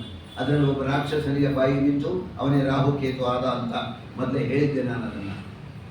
ಭಗವಂತ ಈ ರೀತಿ ಅಮೃತವನ್ನು ದೇವತೆಗಳಿಗೆ ಕೊಟ್ಟು ಅವರನ್ನು ಉದ್ಧರಿಸಿದಂತಹ ಸಮುದ್ರ ಮಥನ ದೈತ್ಯರಿಗೆ ಚಿಂತೆಯಾಯಿತು. ಬಲಿಚಕ್ರವರ್ತಿಯ ಹೋಗಿ ಹೇಳಿಕೊಂಡರು. ಬಲಿಚಕ್ರವರ್ತಿ ಬಹಳ ಬಲಿಷ್ಠನೇ, ಬಲಾಢ್ಯನೇ ಬಲಿಚಕ್ರವರ್ತಿ. ಆಗ ಬಲಿಚಕ್ರವರ್ತಿ ತನ್ನ ಗುರುಗಳಾದ ಶುಕ್ರಾಚಾರ್ಯರಲ್ಲಿ ಮನವಿ ಮಾಡಿಕೊಂಡ. ಶುಕ್ರಾಚಾರ್ಯರಲ್ಲಿ, ಚಿಂತೆ ಮಾಡಬೇಡ ಕಣ, ಇಂದ್ರ ಮೊದಲಾದವರಿಗೆಲ್ಲ ಅಮೃತ ಕೊಟ್ಟ ತಾನೇ ಸ್ವಾಮಿ, ನಾನು ನಿನಗೆ ಕೊಡಿಸ್ತೇನೆ. ಶುಕ್ರಾಚಾರ್ಯರು ಅಂಥ ಬಲಿಷ್ಠವಾದದ್ದು, ಅಂಥ ಪ್ರಬಲವಾದ ತಪಸ್ಸು. ಬ್ರಾಹ್ಮಣರೇ ರಾಕ್ಷಸರ ಗುರುಗಳು, ರಾಕ್ಷಸರ ಕಡೆ ಹೋಗಿ ಸೇರ್ಕೊಂಡಿದ್ದಾರೆ. ಅವರಿಂದಂತೂ ಮಹಾಭಾರತದ ಅವರ ಕಥೆ ಬಹಳ ವಿಸ್ತಾರ. ಕಚಾ ದೇವಯಾನಿ ಕಥೆ ಬರುತ್ತೆ, ಬಹಳ ಪ್ರಬುದ್ಧವಾಗಿದೆ. ಅವರ ಮಗಳೇ ದೇವಯಾನಿ. ಆ ದೇವಯಾನಿ ಯಾರು ಅಂದರೆ ಕೃಷ್ಣನ ವಂಶದ ಅತಿ ದೊಡ್ಡ ಅಜ್ಜಿ ದೇವಯಾನಿ, ಶುಕ್ರಾಚಾರ್ಯರ ಮಗಳು ಅವರು. ಅಂಥವರು ಶುಕ್ರಾಚಾರ್ಯರು, ನಿನಗೆ ಯಜ್ಞ ಮಾಡಿಸುತ್ತೇನೆ, ಚಿನ್ನದ ಕಿರೀಟ, ಚಿನ್ನದ ಖಡ್ಗ, ಅಷ್ಟೇ ಏಕೋ ಬಲಿಚಕ್ರವರ್ತಿ, ಚಿನ್ನದ ತೇರು ರಥವನ್ನೇ ನೀವು ಬರುವಂತೆ ಮಾಡ್ತೀನಿ ಅಂತ, ಚಿನ್ನದ ರಥವನ್ನೇ ನಾನು ಮಾಡಿಸುತ್ತೇನೆ, ಕೊಡ್ತೇನೆ ಅಂತ ಹೇಳಿ ಅವರು ಅಂದಾಗ ಏನಾಯಿತು, ಅದರಲ್ಲಿ ಒಂದೊಂದೇ ಯಾಗವನ್ನು ಮಾಡಿಸ್ತಾ ಇದ್ದಾರೆ. 100 ಯಾಗಗಳಾಗಬೇಕು ಇಂದ್ರ ಪದವಿ ಸಿಗಬೇಕಾದ್ರೆ, 100 ಯಾಗಗಳು. ಆ ಸಂದರ್ಭದಲ್ಲಿ ಅನೇಕ ಯಾಗಗಳು ಆಗಿದೆ. ಇನ್ನು ಸ್ವಲ್ಪ ಯಾಗಗಳು ನಡೆದು ಬಿಟ್ರೆ ಇಂದ್ರ ತನ್ನ ಪದವಿಯನ್ನೇ ಬಿಟ್ಕೊಡ್ಬೇಕು. ಇಂಥ ಕೆಲಸ ಆಗೋಯ್ತಲ್ಲ. ಆಗ ಶುಕ್ರಾಚಾರ್ಯರು ಮಾಡಿಸ್ತಾ ಇರ್ತಕ್ಕಂತಹ ಈ ರೀತಿಯಿಂದ ನೋಡಿ ಅದರಲ್ಲಿ ದೇವತೆಗಳಿಗೆಲ್ಲ ಚಿಂತೆಯಾಯಿತು. ಚಿಂತೆಯಾದ ಮೇಲೆ ಅವರು ಹೇಳ್ತಾರೆ, ಏನು ಮಾಡೋಣ ಇದಕ್ಕೆ? ತಿರ್ಗ ಭಗವಂತನನ್ನು ಪುನಃ ಪ್ರಾರ್ಥನೆ ಮಾಡಿಕೊಂಡು, ಭಗವಂತ ನಾನಾಗಲೇ ಹೇಳಿದೆ, ನೀವು ಚಿಂತೆ ಮಾಡಬೇಡಿ, ನಾನು ಅಭಯ ಕೊಟ್ಟಿದ್ದೇನೆ, ಹೋಗಿ ಆ ಬಲಿಚಕ್ರವರ್ತಿಯನ್ನು ನಿಗ್ರಹಿಸುತ್ತೇನೆ, ಸ್ವರ್ಗದಲ್ಲಿ ಇಂದ್ರನ ಪದವಿ ಅವನಿಗೆ ಉಳಿಯಬೇಕು, ಹಾಗೆ ನಾನು ಮಾಡ್ತೇನೆ ಅಂತ ಹೇಳ್ತಾರೆ ಸ್ವಾಮಿ. ನಾನು ಕಶ್ಯಪ ಮತ್ತು ಅದಿತಿಯರಲ್ಲಿ ಮಗನಾಗಿ ಬಿಟ್ಟು ಬರ್ತೇನೆ, ಅದರಿಂದ ಎಲ್ಲವನ್ನೂ ಒಳ್ಳೆಯದು ಮಾಡ್ತೇನೆ, ಹೋಗಿ. ಕಶ್ಯಪರು ಅದಿತಿಯು ಕಶ್ಯಪರನ್ನು ಸೇವಿಸುತ್ತಿರಲಿ, ಅದಕ್ಕಾಗಿ ಅದಿತಿ ವಯೋವ್ರತವನ್ನು ಮಾಡ್ತಾಳೆ, ಒಳ್ಳೆ ಮಗ ಹುಟ್ಟಬೇಕು ಅಂತ. ವಯೋವ್ರತದ ಲಕ್ಷಣ ನಾನು ಹೇಳಿದ್ದೀನಿ. ವಯೋವ್ರತ ಉದ್ಯಾಪನೆ ಮಾಡಬೇಕು, ಬ್ರಾಹ್ಮಣ ಸುವಾಸಿನಿಯರಿಗೆ ಭೋಜನ ಮಾಡಿಸ್ಬೇಕು, ಉದ್ಯಾಪನೆ ಮಾಡಬೇಕು. ಇವರೆಲ್ಲ ಉದ್ಯಾಪನೆ ಮಾಡಬೇಕಾದ್ರೆ ಸಾಕ್ಷಾತ್ ಭಗವಂತನೇ ಬರ್ತಾನೆ ಅಂತ ಹಬ್ಬ ಅವ್ರು ಮಾಡೋದು. ಸಾಕ್ಷಾತ್ ಭಗವಂತನೇ ಬರಬೇಕಾದ್ರೆ ಇನ್ನು ಹೇಗಿರಬೇಡ ಅದು. ಆಗ ಅದಿತಿ ವಯೋವ್ರತವನ್ನು ಮಾಡು ಹೇಳಿದ ಭಗವಂತ. ಚಿಂತೆ ಮಾಡಬೇಡ ಅದಿತಿ, ವಯೋವ್ರತ ಮಾಡು. ಕಶ್ಯಪರಲ್ಲಿ ನಾನು ಆವಿಷ್ಟನಾಗಿರ್ತೇನೆ, ಅವರನ್ನು ಸೇವಿಸು ನಿನ್ನ ಪತಿಯನ್ನ, ನಾನೇ ನಿನ್ನ ಮಗನಾಗಿ ಹೊತ್ತು ಬರ್ತೇನೆ ಎಂದ ಭಗವಂತ. ಅದಿತಿ ಕೇಳ್ತಾಳೆ, ಏನಪ್ಪ ಸ್ವಾಮಿ, ಪಾತಾಳದಲ್ಲಿ ನಿನ್ನ ಕಾಲುಗಳು, ಮೇಲಿನ ಸತ್ಯಲೋಕದ ಮೇಲೆ ನಿನ್ನ ತಲೆಯ ಶಿರಸ್ಸು, ಎಂಥ ಬ್ರಹ್ಮಾಂಡವೇ ನಿನ್ನ ಮಂದಿರ, ಅಂತಹ ವಿರಾಟ್ ರೂಪಿ ಪರಮಾತ್ಮ ನೀನು ನನ್ನ ಚಿಕ್ಕ ಹೊಟ್ಟೆ ಹಿಡಿಸುತ್ತಾ ಅಂತ. ಅದರಲ್ಲೇ ನಾನು ಬರ್ತೀನಿ ಅಂತ ಭಗವಂತ ಹೇಗಿದೆ ಅದಿತಿ ಅವರ ಸಂಭಾಷಣೆ ಭಗವಂತದ್ದು. ನಾನೇ ಬರ್ತೀನಿ, ಪಯೋವ್ರತವನ್ನು ಮಾಡು, ಒಳ್ಳೆಯ ಸಂತಾನ ನಾನೇ ಬಿಟ್ಟು ಬರ್ತೀನಿ ಅಂತ ಹೇಳ್ಕೊಟ್ಟ. ಪಯೋವ್ರತ ಮಾಡಿದ್ರು ಅದಿತಿ. ಕಶ್ಯಪ ಮತ್ತು ಅದಿತಿಯರು ಉದ್ಯಾಪನೆ ಮಾಡಿದ್ರು. ಮಂಗಳ ಮುಹೂರ್ತ ಬಂದ, ಸ್ವಾಮಿ ಕಾಣಿಸಿಕೊಂಡ. ಪೂಜೆ ಮಾಡಿದ್ರು, ಉದ್ಯಾಪನೆ ಆಯಿತು. ಸ್ವಲ್ಪ ದಿನಗಳ ನಂತರ ಅದಿತಿ ಗರ್ಭವನ್ನು ಧರಿಸಿದಳು. ಮಾಡಬೇಕಾದಂಥ ಶಾಸ್ತ್ರ ಎಲ್ಲವನ್ನೂ ಕೂಡ ಕಶ್ಯಪರು ಮಾಡಿದ್ದಾರೆ. ಮಾಡಿದ ಮೇಲೆ ದೇವಮಾತೆ ಇವಳು, ದೇವತೆಗಳಿಗೆ ಜನ್ಮ ಕೊಟ್ಟವಳು. ಆಗ ಬ್ರಹ್ಮದೇವರು ಬಂದರು ಅಲ್ಲಿಗೆ. ಅವಳನ್ನು ಪ್ರಾರ್ಥನೆ ಮಾಡ್ತಿದ್ದಾರೆ. ಅವಳಲ್ಲಿದ್ದಾನಲ್ಲ ಸ್ವಾಮಿ, ಗೊತ್ತು ಬ್ರಹ್ಮದೇವರಿಗೆ. ಸ್ತುತಿ ಮಾಡಿದರು. ಉತ್ಕೃಷ್ಟ ಪರಾಕ್ರಮವುಳ್ಳವನು, ಅತಿ ದೊಡ್ಡವನು, ನಿನಗಿಂತ ಹಿರಿಯರು ಯಾರೂ ಇಲ್ಲ. ಹೇ ಭಗವಂತ, ಜಯ ಜಯ, ನೀನು ಹುಟ್ಟಿ ಬರ್ತೀಯಾ, ಬಹಳ ಸಂತೋಷ. ಜ್ಞಾನ ಸ್ವರೂಪ ನೀನು, ಗುಣತ್ರಯ ನಿಯಾಮಕ, ಜಗಜ್ಜನ್ಮಾಧಿಕಾರಣ ತಲೆಯ ಪದವಂತರು ಯಾವಾಗಲೂ ಕೂಡ. ಸೃಷ್ಟಿಯ ಪ್ರವಾಹದಲ್ಲಿ ತೊಂದರೆ ಪಟ್ಟು ತೊಳಲಾಡುತ್ತಿರುವ ಜೀವರಾಶಿಗಳಿಗೆ ಉದ್ಧಾರ ಮಾಡುವ ಕರ್ತ ನೀನು. ಪ್ರಾರ್ಥನೆ ಮಾಡುತ್ತಾರೆ. ಇನ್ನಲ್ಲದೆ ಅನ್ಯರು ಇಲ್ಲ. ಬ್ರಹ್ಮದೇವರು, ಬಾ ಬೇಗ ಬಾ. ಬ್ರಹ್ಮದೇವರು ಹೀಗೆ ಸ್ತುತಿಸಲಾಗಿ 4 ತೋಳುಗಳಲ್ಲಿ ಶಂಖ ಚಕ್ರ ಗದಾ ಪದ್ಮಗಳನ್ನು ಧರಿಸಿದ ಅಂತಹ ಸ್ವಾಮಿ ಭಾದ್ರಪದ ಮಾಸ ಶುಕ್ಲ ಪಕ್ಷ ದ್ವಾದಶಿ, ಅದಕ್ಕೆ ವಿಜಯ ದ್ವಾದಶಿ ಅಂತ ಹೆಸರು.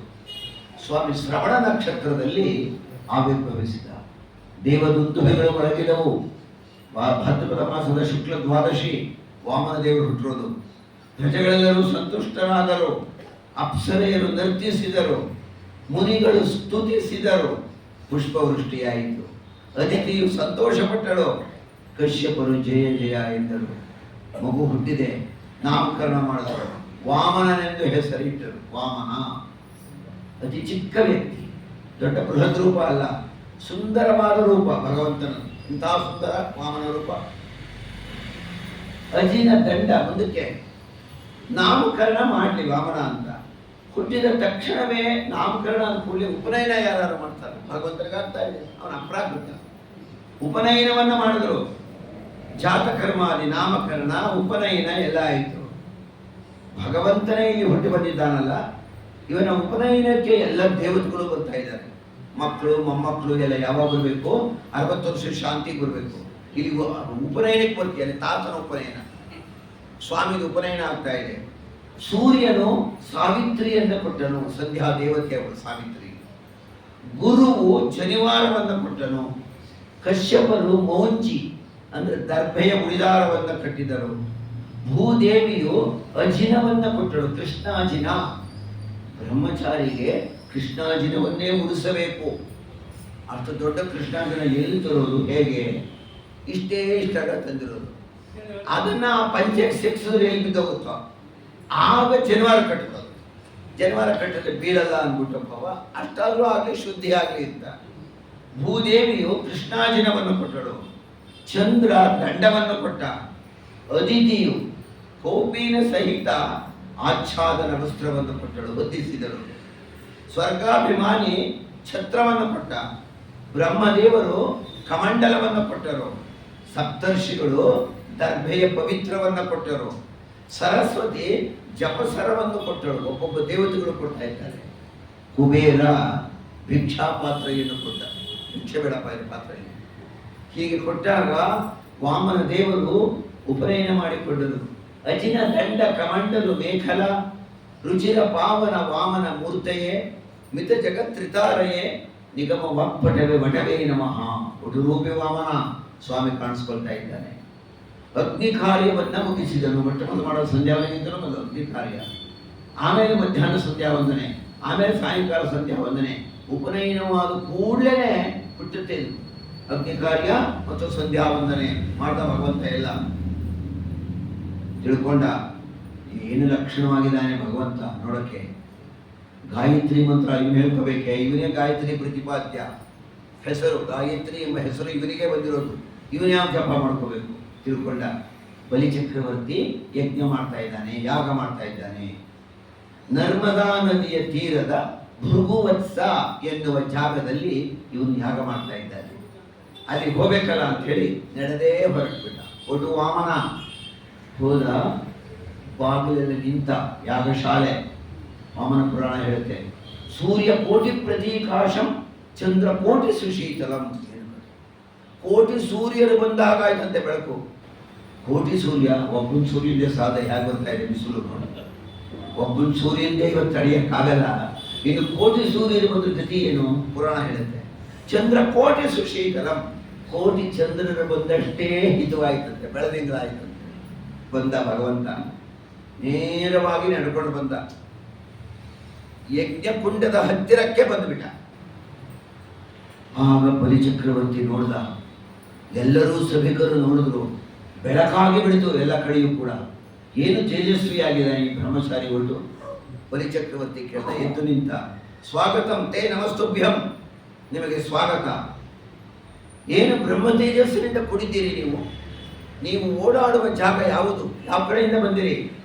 ಅದ್ಯನಃ ಪಿತುರಃ ತುಷ್ಟಃ ಅಂತಾನೆ ಭಾಗವತದಲ್ಲಿ. ಅದ್ಯ ಈಗ ನಹ ನನ್ನ, ಪಿತುರಃ ಪಿತೃಗಳು ತುಷ್ಟರಾಗಿದ್ದಾರೆ. ಏನ್ ಕಾರಣ ಅದು?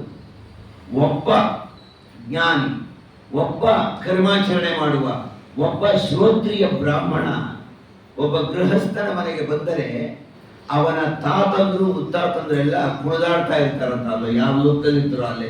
ಇವತ್ತು ನನ್ನ ಕುಟುಂಬಕ್ಕೆ ಮನೆಗೆ ಒಬ್ಬ ಬ್ರಾಹ್ಮಣ ಬಂದಿದ್ದಾನೆ, ನೀನು ಆನಂದ ಪಡಬೇಡ. ಅದಕ್ಕೆ ಹೇಳೋದು ಬಲಿಚಕ್ರವರ್ತಿ, ಅದ್ಯ ನಹ ಪಿತುರಃ ತುಷ್ಟಃ, ನಮ್ಮ ಪಿತೃಗಳು ಸಂತೃಪ್ತರಾಗಿದ್ದಾರೆ. ಏನು ಪುಣ್ಯವಂತರು ನಮ್ಮ ಹಿರಿಯರು, ಬಂದ ಮನ್ಮಾನಸಕ್ಕೆ. ಆಗ ಪೀಠ ಕೊಟ್ಟ ಕುಳಿತುಕೊಳ್ಳಕ್ಕೆ ಸರಿಯಾದ ಟೈಮಿಗೆ ಬಂದ್ರಲ್ಲ ಸ್ವಾಮಿ. ಇನ್ನೇನು ಪೂರ್ಣಾಹುತಿ, ಒಳ್ಳೆ ದಾನ ಕೊಡೋ ಟೈಮ್ ಸರಿಯಾಗಿ ಬಂದಿದ್ರಲ್ಲ. ಕೆಲವರು ಹಾಗೆ ಬೆಳಗಿಂದ ಬಂದಿರಲ್ಲ, ಇನ್ನೇನು ಅಡುಗೆ ಆಗಬೇಕು ಆ ಟೈಮಿಗೆ ಅಡುಗೆ ಮುಗಿದಿರಬೇಕು, ಎಲೆ ಹಾಕಬೇಕು, ಆ ಟೈಮಿಗೆ ಬಂದ. ದಾನ ಕೊಡೋ ಸಮಯಕ್ಕೆ ಸರಿಯಾಗಿ ನೀವು ಬಂದಿದ್ರಲ್ಲ, ಎಷ್ಟು ಸಂತೋಷ ಆಗ್ತಾ ಇದೆ ನನಗೆ. ಏನು ದಾನ ಕೊಡಲಿ ನಾನು ನಿಮಗೆ ಕೇಳಿದ ಬಲಿಚಕ್ರವರ್ತಿ. ಆಗ ಸ್ವಾಮಿ ಏನನ್ಬೇಕು, ಏ ಬಲಿಚಕ್ರವರ್ತಿ, ನಿನ್ನ ವಂಶ ಎಂತಹುದೋ? ನಿಮ್ಮಪ್ಪ ವಿರೋಚನ, ನಿಮ್ಮ ತಾತ ಪ್ರಹ್ಲಾದ ಅಂತ ದೊಡ್ಡ ವಂಶದಲ್ಲಿ ಬಂದವ ನೀನು. ಹೇಳಿದ ಮಾತು ಯಾರು ತಪ್ಪಲ್ಲ ಅಂತ ಲಾಕ್ ಮಾಡ್ಬಿಟ್ಟ. ಇನ್ನೇನು ತಪ್ಪುಡ್ತಾನೋ ಅಂತ. ದಾನ ಕೊಡ್ತೀನಿ ಹಿಂಗೆಲ್ಲ ಕೊಡಲ್ಲ ಅಂದ್ಬಿಟ್ರೆ ಆಮೇಲೆ ಹೇಳಿದ ಮಾತು ತಪ್ಪಲ್ಲ ಕೊಡೋ. ಅಂತಹ ಎಲ್ಲ ಮಹಿಮರು ನಿನ್ನ ಕಡೆಯವರೆಲ್ಲರೂ ಕೂಡ ಕೊಡ್ತೀಯಾ ಮಾತಿನ ಪ್ರಕಾರ? ಸ್ವಾಮಿ ನಾನು ಮಾತು ತಪ್ಪೋದೇ ಇಲ್ಲ, ನಾನು ದಾನ ಕೊಟ್ಟೇ ಕೊಡ್ತೀನಿ. ಶುಕ್ರಾಚಾರ್ಯರು ಪಕ್ಕದಲ್ಲಿ ಕುಳಿತಿದ್ರು. ನಿನಗೇನಾದ್ರು ಬುದ್ಧಿ ಇದೆಯೇನೋ? ಬಂದಿರೋನು ಯಾರೋ? ಏಷ ಮಾನವಕೋ ವಿಷ್ಣು, ವೇಷ ಮರೆಸ್ಕೊಂಡು ಬಂದಿರೋ ವಿಷ್ಣು ನಿನ್ನ ಹತ್ರ ಮಾತು ತಗೊಂಡು ನಿನ್ನ ಹತ್ರ ಇರೋದೆಲ್ಲ ಕಿತ್ಕೊಂಡು ದೇವತೆಗಳ ಹಂಚಕ್ಕೆ ಬಂದಿದ್ದಾನೆ. ಕೈಬಿಟ್ಟು ಹಾಕ್ಬಿಟ್ಟು ಇಲ್ಲಿ ಆಚಾರ್ಯನ ನಿರ್ಣಯ. ಒಬ್ಬ ಶಿಷ್ಯ ದಾನ ಕೊಡ್ತೀನಿ ಎಂದಾಗ ಅದಕ್ಕೆ ಪ್ರತಿರೋಧವಾಗಿ ಮಾತನಾಡೋದು ಸರಿಯೇ? ಹಾಗಾದ್ರೆ ಅವನಲ್ಲಿ ದಾನ ಕೊಡ್ತೀನಿ ಅನ್ನೋ ಮಾತು ಬದಲಾಗಬಾರ್ದು. ದಾನ ಕೊಡ್ತೀನಿ ಅನ್ನೋದು ಸ್ಥಿರವಾಗಬೇಕು. ಅದಕ್ಕಂತ ಅವರ ಮಾತಾಡಿದ್ರು. ಮತ್ತೆ ಶುಕ್ರಾಚಾರ್ಯರಿಗೂ ರಾಕ್ಷಸರಿಗೂ ಬಲಿಚಕ್ರವರ್ತಿಗೂ ವಿಶ್ವಾಸ ಇದೆ ಅನ್ನೋದು ಗೊತ್ತಾಗಬೇಕಂತೆ ಲೋಕಕ್ಕೆ. ಅದಕ್ಕಂತ ಅವರ ಮಾತಾಡಿದ್ರು. ಅವನೇನಾದರೂ ಒಂದು ವೇಳೆ ವೇಷ ಮರೆಸಿಕೊಂಡು ಬಂದಿದ್ರೆ ಸ್ವಾಮಿ ಅವನನ್ನು ಕೊಂದು ಬಿಡ್ತೀನಿ ಎಂದ ಬಲಿಚಕ್ರವರ್ತಿ. ಒಂದೊಂದು ಸಲ ಮುತ್ತಾತ ಹಿರಣ್ಯಕಶಿಪುವಿನ ಪ್ರಜ್ಞೆ, ಒಂದೊಂದು ಸಲ ತಾತ ಪ್ರಹ್ಲಾದನ ನಿಷ್ಠೆ, ಒಂದು ಸಲ ಪ್ರಹ್ಲಾದನ ಬುದ್ಧಿ ತಾತಂದು, ಒಂದ್ಸಲ ಮುತ್ತಾತ ಹಿರಣ್ಯಕಶಿಪುವಿನ ಬುದ್ಧಿ. ಯಾರಿಗೆ? ಬಲಿಚಕ್ರವರ್ತಿಗೆ. ಕೊಡ್ತೀಯ ದಾನ? ಕೊಡ್ತೀನಿ. ಏನ್ ಬೇಕು ಸ್ವಾಮಿ ನಿಮಗೆ ದಾನ? ನನಗೇನೇ ಬೇಕು? 3 ಪಾದ ಭೂಮಿ ಕೊಡು ಸ್ವಾಮಿ. ನೀವಿರೋದೇ ಇಷ್ಟುದ್ದ, ನಿಮ್ಮ ಪಾದ ಇರೋದೇ ಇಷ್ಟುದ್ದ, ಅದರಲ್ಲಿ 3 ಪಾದ ಅಂದ್ರೆ ಇನ್ನೆಷ್ಟು ಬರುತ್ತೆ? ಬೇಡ ಸ್ವಾಮಿ. ಸಾವಿರಾರು ಗೋವುಗಳು, ಕಾಂಚನ ಚಿನ್ನದ ಗಟ್ಟಿಗಳು, ಸಾವಿರಾರು ದಾಸಿಯರು, ಏನು ಬೇಕು ಕೇಳಿ ಕೊಡ್ತೀನಿ. ನನಗೇನು ಬೇಡ, ಇಷ್ಟು ಮಾತ್ರ ಕೊಡು, ದಾನ ಸಾಕು. ದಾನದ ಬಗ್ಗೆ ತುಂಬ ಹೇಳ್ತಾರೆ ವಾಮನ ಪುರಾಣದಲ್ಲಿ. ಆಗ ಕೊಡ್ತೀನಿ ಅಂತ ಸಂಕಲ್ಪ ಮಾಡಿಬಿಟ್ಟ. ಪತ್ನಿಯಾದಂತಹ ವಿಂಧ್ಯಾವಳಿ ಬಂದು ನೀರನ್ನ ಹಾಕ್ತಾರೆ. ಇದಂ ಪ್ರತ್ಯಕ್ಷ ತ್ರಿಪಾದ ಬಹುದಾನ. ಪ್ರತ್ಯಕ್ಷ ಬಹುದಾನ ಅದೇ ಕವರು ಪ್ರತ್ಯಾಮ್ನಾಯ ಅಲ್ಲ, ಪ್ರತ್ಯಕ್ಷ ಬಹುದಾನ. ಕೈಗೆ ಅರಳು, ಮಂತ್ರಾಕ್ಷತೆ, ದರ್ಭೆ, ಹೂವ ಎಲ್ಲ ಹಾಕಿಕೊಂಡ ಬಲಿಚಕ್ರವರ್ತಿ. ಭೂದಾನ ಸುಮ್ಮನೆನ, ಅವನ ಹೆಂಡತಿ ನೀರನ್ನು ಬಿಟ್ಲು, ಹಾಕಲು ದಾನ ಕೊಟ್ಟೇ ಬಿಡು.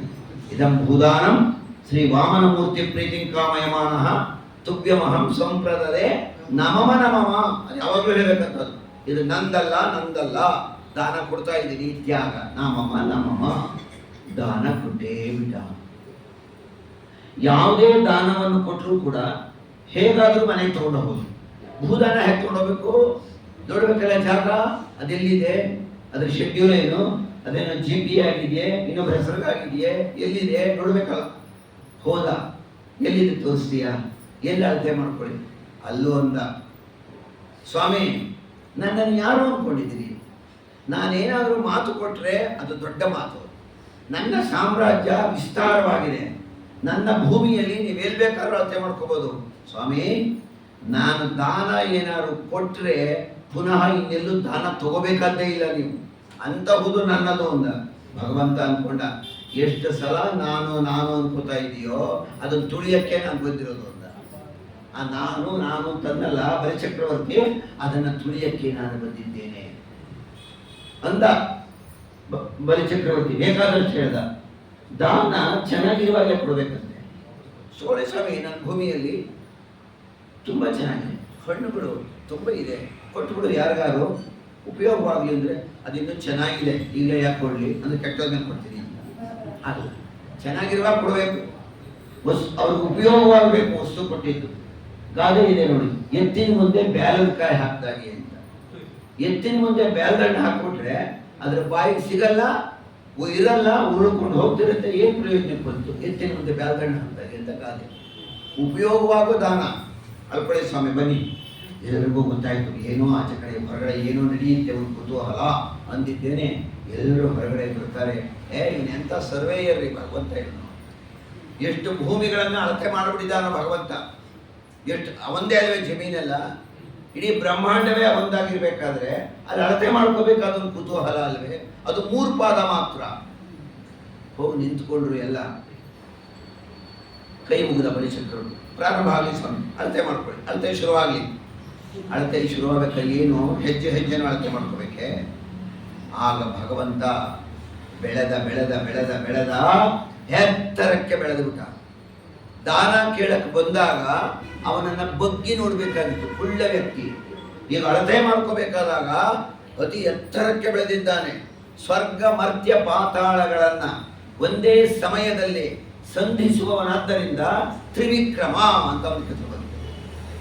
ಎಚ್ಚರವಾಗಿರುವಾಗ, ಸ್ವಪ್ನದಲ್ಲಿ, ನಿದ್ರೆಯಲ್ಲಿ, 3 ಅವಸ್ಥೆಗಳಲ್ಲಿ ರಕ್ಷಿಸುವವನಾದ್ದರಿಂದ ತ್ರಿವಿಕ್ರಮ ಅಂತ ಅವನು ಬಂದಿದೆ. ಕೃತ, ತ್ರೇತ, ದ್ವಾಪರ 3 ಯುಗಗಳಲ್ಲಿ ಅವನು ಅವತರಿಸುವವನಾದ್ದರಿಂದ ತ್ರಿವಿಕ್ರಮ ಅವನ ಹೆಸರು ಬಂದಿರತಕ್ಕಂಥದ್ದು ಸ್ವಾಮಿಗೆ. ಇನ್ನು ಶ್ವೇತದ್ವೀಪ, ಅನಂತಾಸನ, ವೈಕುಂಠ 3 ಕಾಲಗಳಲ್ಲಿ 3 ಲೋಕಗಳಲ್ಲಿ ಅವನು ಇರುವನಾದ್ದರಿಂದ ಅವನಿಗೆ ತ್ರಿವಿಕ್ರಮ ಅಂತ ಬಂದಿದೆ. ರಾಜಸ, ತಾಮಸ, ಸಾತ್ವಿಕ 3 ಕರ್ಮಗಳು ಅವನಿಗೆ ಲೇಪ ಇಲ್ಲದ್ದರಿಂದ ಅವನಿಗೆ ತ್ರಿವಿಕ್ರಮ ಅಂತ ಹೆಸರು ಬಂದಿದೆ. ಸಾತ್ವಿಕ, ರಾಜಸ, ತಾಮಸ 3 ಬಗೆಯ ಗುಣಗಳನ್ನ ಆ ಜೀವನಿಗೆ ಹೊಂದಿಸುವವನಾದ್ದರಿಂದ ಅವನಿಗೆ ತ್ರಿವಿಕ್ರಮ ಅಂತ ಹೆಸರು ಬಂದಿರೋದು. ಋಗ್ವೇದ, ಯಜುರ್ವೇದ, ಸಾಮವೇದ 3 ವೇದಗಳಲ್ಲಿ ಅವನು ಪ್ರತಿಪಾದಿತನಾದ ಕಾರಣ ಅವನಿಗೆ ತ್ರಿವಿಕ್ರಮ ಅಂತ ಹೆಸರು ಬಂದಿದೆ. ಹನುಮ, ಭೀಮ, ಮಧ್ವ 3 ರೂಪದಿಂದ ಪೂಜೆ ತೆಗೆದುಕೊಳ್ಳುತ್ತಾನೆ. ರಾಮ, ಕೃಷ್ಣ, ವೇದವ್ಯಾಸ ರೂಪದಲ್ಲಿ ಅವನಿಗೆ ತ್ರಿವಿಕ್ರಮ ಅಂತ ಹೆಸರು ಬಂದಿದೆ. ಇನ್ನು ಅನೇಕ ಅರ್ಥ ಇದೆ ತ್ರಿವಿಕ್ರಮ ಅನ್ನೋದು. ಬಂದ ಸ್ವಾಮಿ ತ್ರಿವಿಕ್ರಮನಾಗಿ ಎತ್ತರವಾಗಿ ಬೆಳೆದು ನಿಂತಿದ್ದಾನೆ ಭಗವಂತ. ನೋಡಿದ್ರು, ಇಷ್ಟು ತಲೆ ಎತ್ತಿದ್ರೂ ಕೂಡ ಅವನ ಪಾದದ ಮೇಲ್ಭಾಗ ಕಾಣಿಸ್ಲಿಲ್ಲ. ಇದಕ್ಕೊಂದು ಅಳತೆ ಇದೆ, ಸ್ವಲ್ಪ ನಿಧಾನಕ್ಕೆ ಅರ್ಥ ಮಾಡ್ಕೋಬೇಕು ಎಷ್ಟು ಎತ್ತರ ಇದ್ದ ಅಂತ. ತ್ರಿವಿಕ್ರಮ ರೂಪಿ ಪರಮಾತ್ಮ ಎಷ್ಟು ಎತ್ತರ ಇದ್ದ ಅನ್ನೋದಕ್ಕೆ ನಮಗೆ ಅಳತೆ ಎಲ್ಲಿ ಸಿಗುತ್ತೆ ಅಂದರೆ ರಾಮಾಯಣದ ಸುಂದರಕಾಂಡದಲ್ಲಿ ಸಿಗುತ್ತೆ. ಹೇಗೆ? ರಾಮಾಯಣದ ಸುಂದರಕಾಂಡದಲ್ಲಿ ಸಮುದ್ರ ಹಾರೋರು ಯಾರು ಯಾರು ಅಂದಾಗ ಅಂಗದ ಹೇಳ್ತಾನೆ, ನಾನು ಹಾರ್ತೀನಿ, ಹಿಂದಕ್ಕೆ ಬರಲಾರೆ. ಇನ್ನೊಬ್ಬ ಹೇಳ್ದ, ಒಂದು ಅರ್ಧ ದೂರ ಹೋಗಿ ಹಿಂದಕ್ಕೆ ಹೋಗ್ಬಿಡ್ತೀನಿ, ಅಷ್ಟೇ ನನ್ನ ಕೈಲಾಗಲ್ಲ. ಇನ್ನೊಬ್ಬ ಹೇಳ್ದ, ನನ್ನ ಕೈಲಿ 10 ಯೋಜನೆ ಅಷ್ಟೇನೆ, ಇಡೀ ಸಮುದ್ರ ಹಾರಕ್ಕಾಗಲ್ಲ. ಜಾಂಬವಂತ ಹೇಳ್ತಾನೆ, ನಾನು ಹಾರ್ತಿದ್ದೆ, ಬಲಿಷ್ಠ, ಹಿಂದಕ್ಕೂ ಬರ್ತಿದ್ದೆ, ಆದರೆ ನನಗೆ ಮಂಡಿ ನೋವು ಒಂದು ಅವನ ಕಾಲದಿಂದಲೂ ಇದೆ ಮಂಡಿ ನೋವು. ಜಾಂಬವಂತರ ಕಾಲದಿಂದಲೂ ಬಂದ್ಬಿಟ್ಟಿದ್ದೇವ್ರಿ ಇದು ನೋವು ಅನ್ನೋದು. ಯಾಕೆ ಅಂತ ಕೇಳಿದ್ರಲ್ಲ, ಕೃತಯುಗದಲ್ಲಿ ತ್ರಿವಿಕ್ರಮ ರೂಪಿ ಪರಮಾತ್ಮನನ್ನ ಎಲ್ಲರೂ ಪ್ರದಕ್ಷಿಣೆ ಬರ್ತಾ ಇದ್ರು, ನಾನು ಪ್ರದಕ್ಷಿಣೆ ಬರ್ತಾ ಇದ್ದೆ. ನಾನು ಅತಿ ಎತ್ತರದಲ್ಲಿದೆ, ನನ್ನ ಮಂಡಿ ಎಲ್ಲಿಗೆ ಹೊಡಿತು? ಮೇರು ಪರ್ವತದ ಬಂಡೆಕಲ್ಲು ಹೊಡಿತು ಅಂತ. ಅದೆಷ್ಟೆತ್ರ ಇರಬೇಡ, ಅಷ್ಟೆತ್ರ ಇದ್ರೆ ಜಾಂಬವಂತ ಎಷ್ಟೆತ್ರ ಇದ್ದಾನೆ. ಅಂತಹ ಎತ್ತರ ಇರುವ ಜಾಂಬವಂತನಿಗೆ ಪರಮಾತ್ಮನ ಪಾದದ ಮೇಲ್ಭಾಗ ಕಾಣಲಿಲ್ಲ. ನೋಡಿದ್ರೆ ಜಾಂಬವಂತನಿಗೆ ಪಾದ ಕಾಣಲಿಲ್ಲ ಅಂದ್ರೆ ತ್ರಿವಿಕ್ರಮ ರೂಪಿ ಪರಮಾತ್ಮ ಅತಿ ಎತ್ತರವಾಗಿದ್ದಾನೆ. ದೊಡ್ಡ ವ್ಯಕ್ತಿತ್ವ ಭಗವಂತನದು. ಕುತ್ತಿಗೆ ಎತ್ತಿದ್ರು ಕೂಡ ಮುಖ ಎಲ್ಲಿ ಕಾಣಬೇಕು? ತ್ರಿವಿಕ್ರಮ ರೂಪಿ ಪರಮಾತ್ಮ ಅಳತೆ ಮಾಡ್ಕೋಬೇಕಲ್ಲ. ಬಲಿಚಕ್ರವರ್ತಿ ಕೈ ಮುಗಿದ, ಚಿಂತೆ ಮಾಡಬೇಡ ಅಂದ್ರು. ಆಗ ಒಂದು ಹೆಜ್ಜೆಯನ್ನ ಉದ್ದಕ್ಕೆ ಇಟ್ಬಿಟ್ಟ, ಇಡೀ ಭೂಲೋಕಕ್ಕೆ.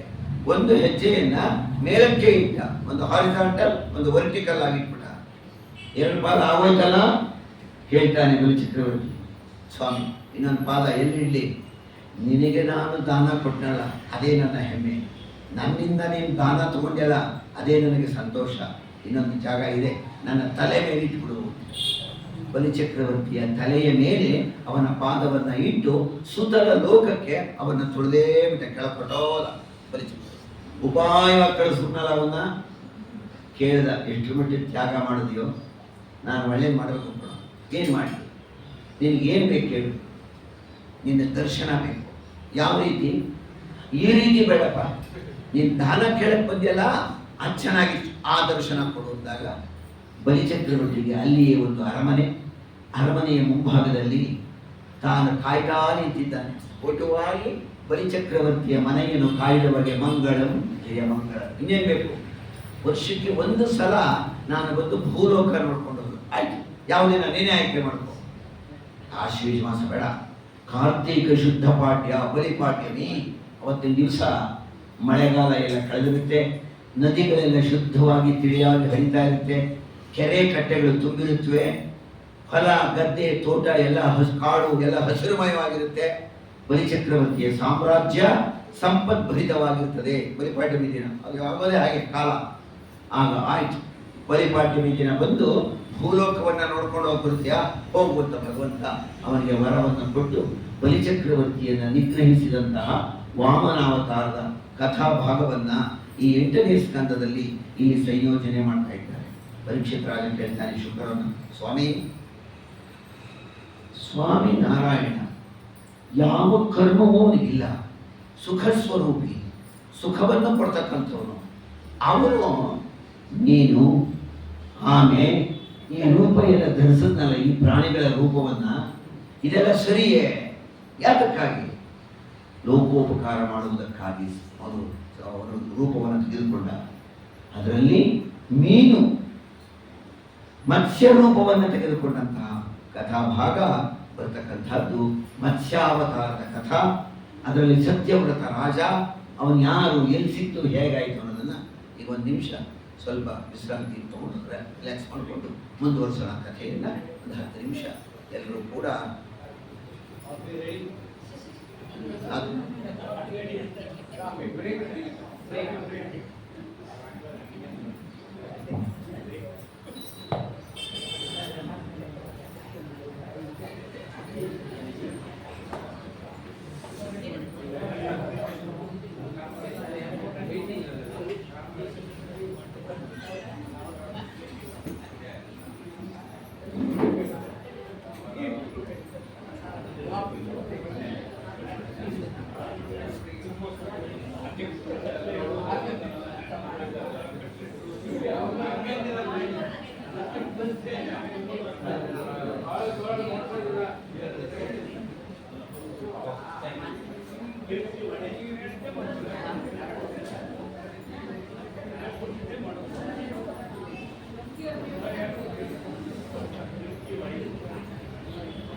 ಹೆಚ್ಚಾಗ್ತವೆ ಬಾಳೆಹಣ್ಣು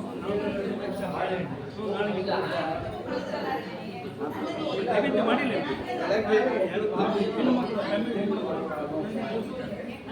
ಅದು ಸಾಯಂಕಾಲ ನಾಳೆ ಕೊಡಿ ಸಾಯಂಕಾಲ ಕೊಡ್ತೀನಿ ಬೆಳಗ್ಗೆ ಕೊಟ್ಟು ಬನ್ನಿ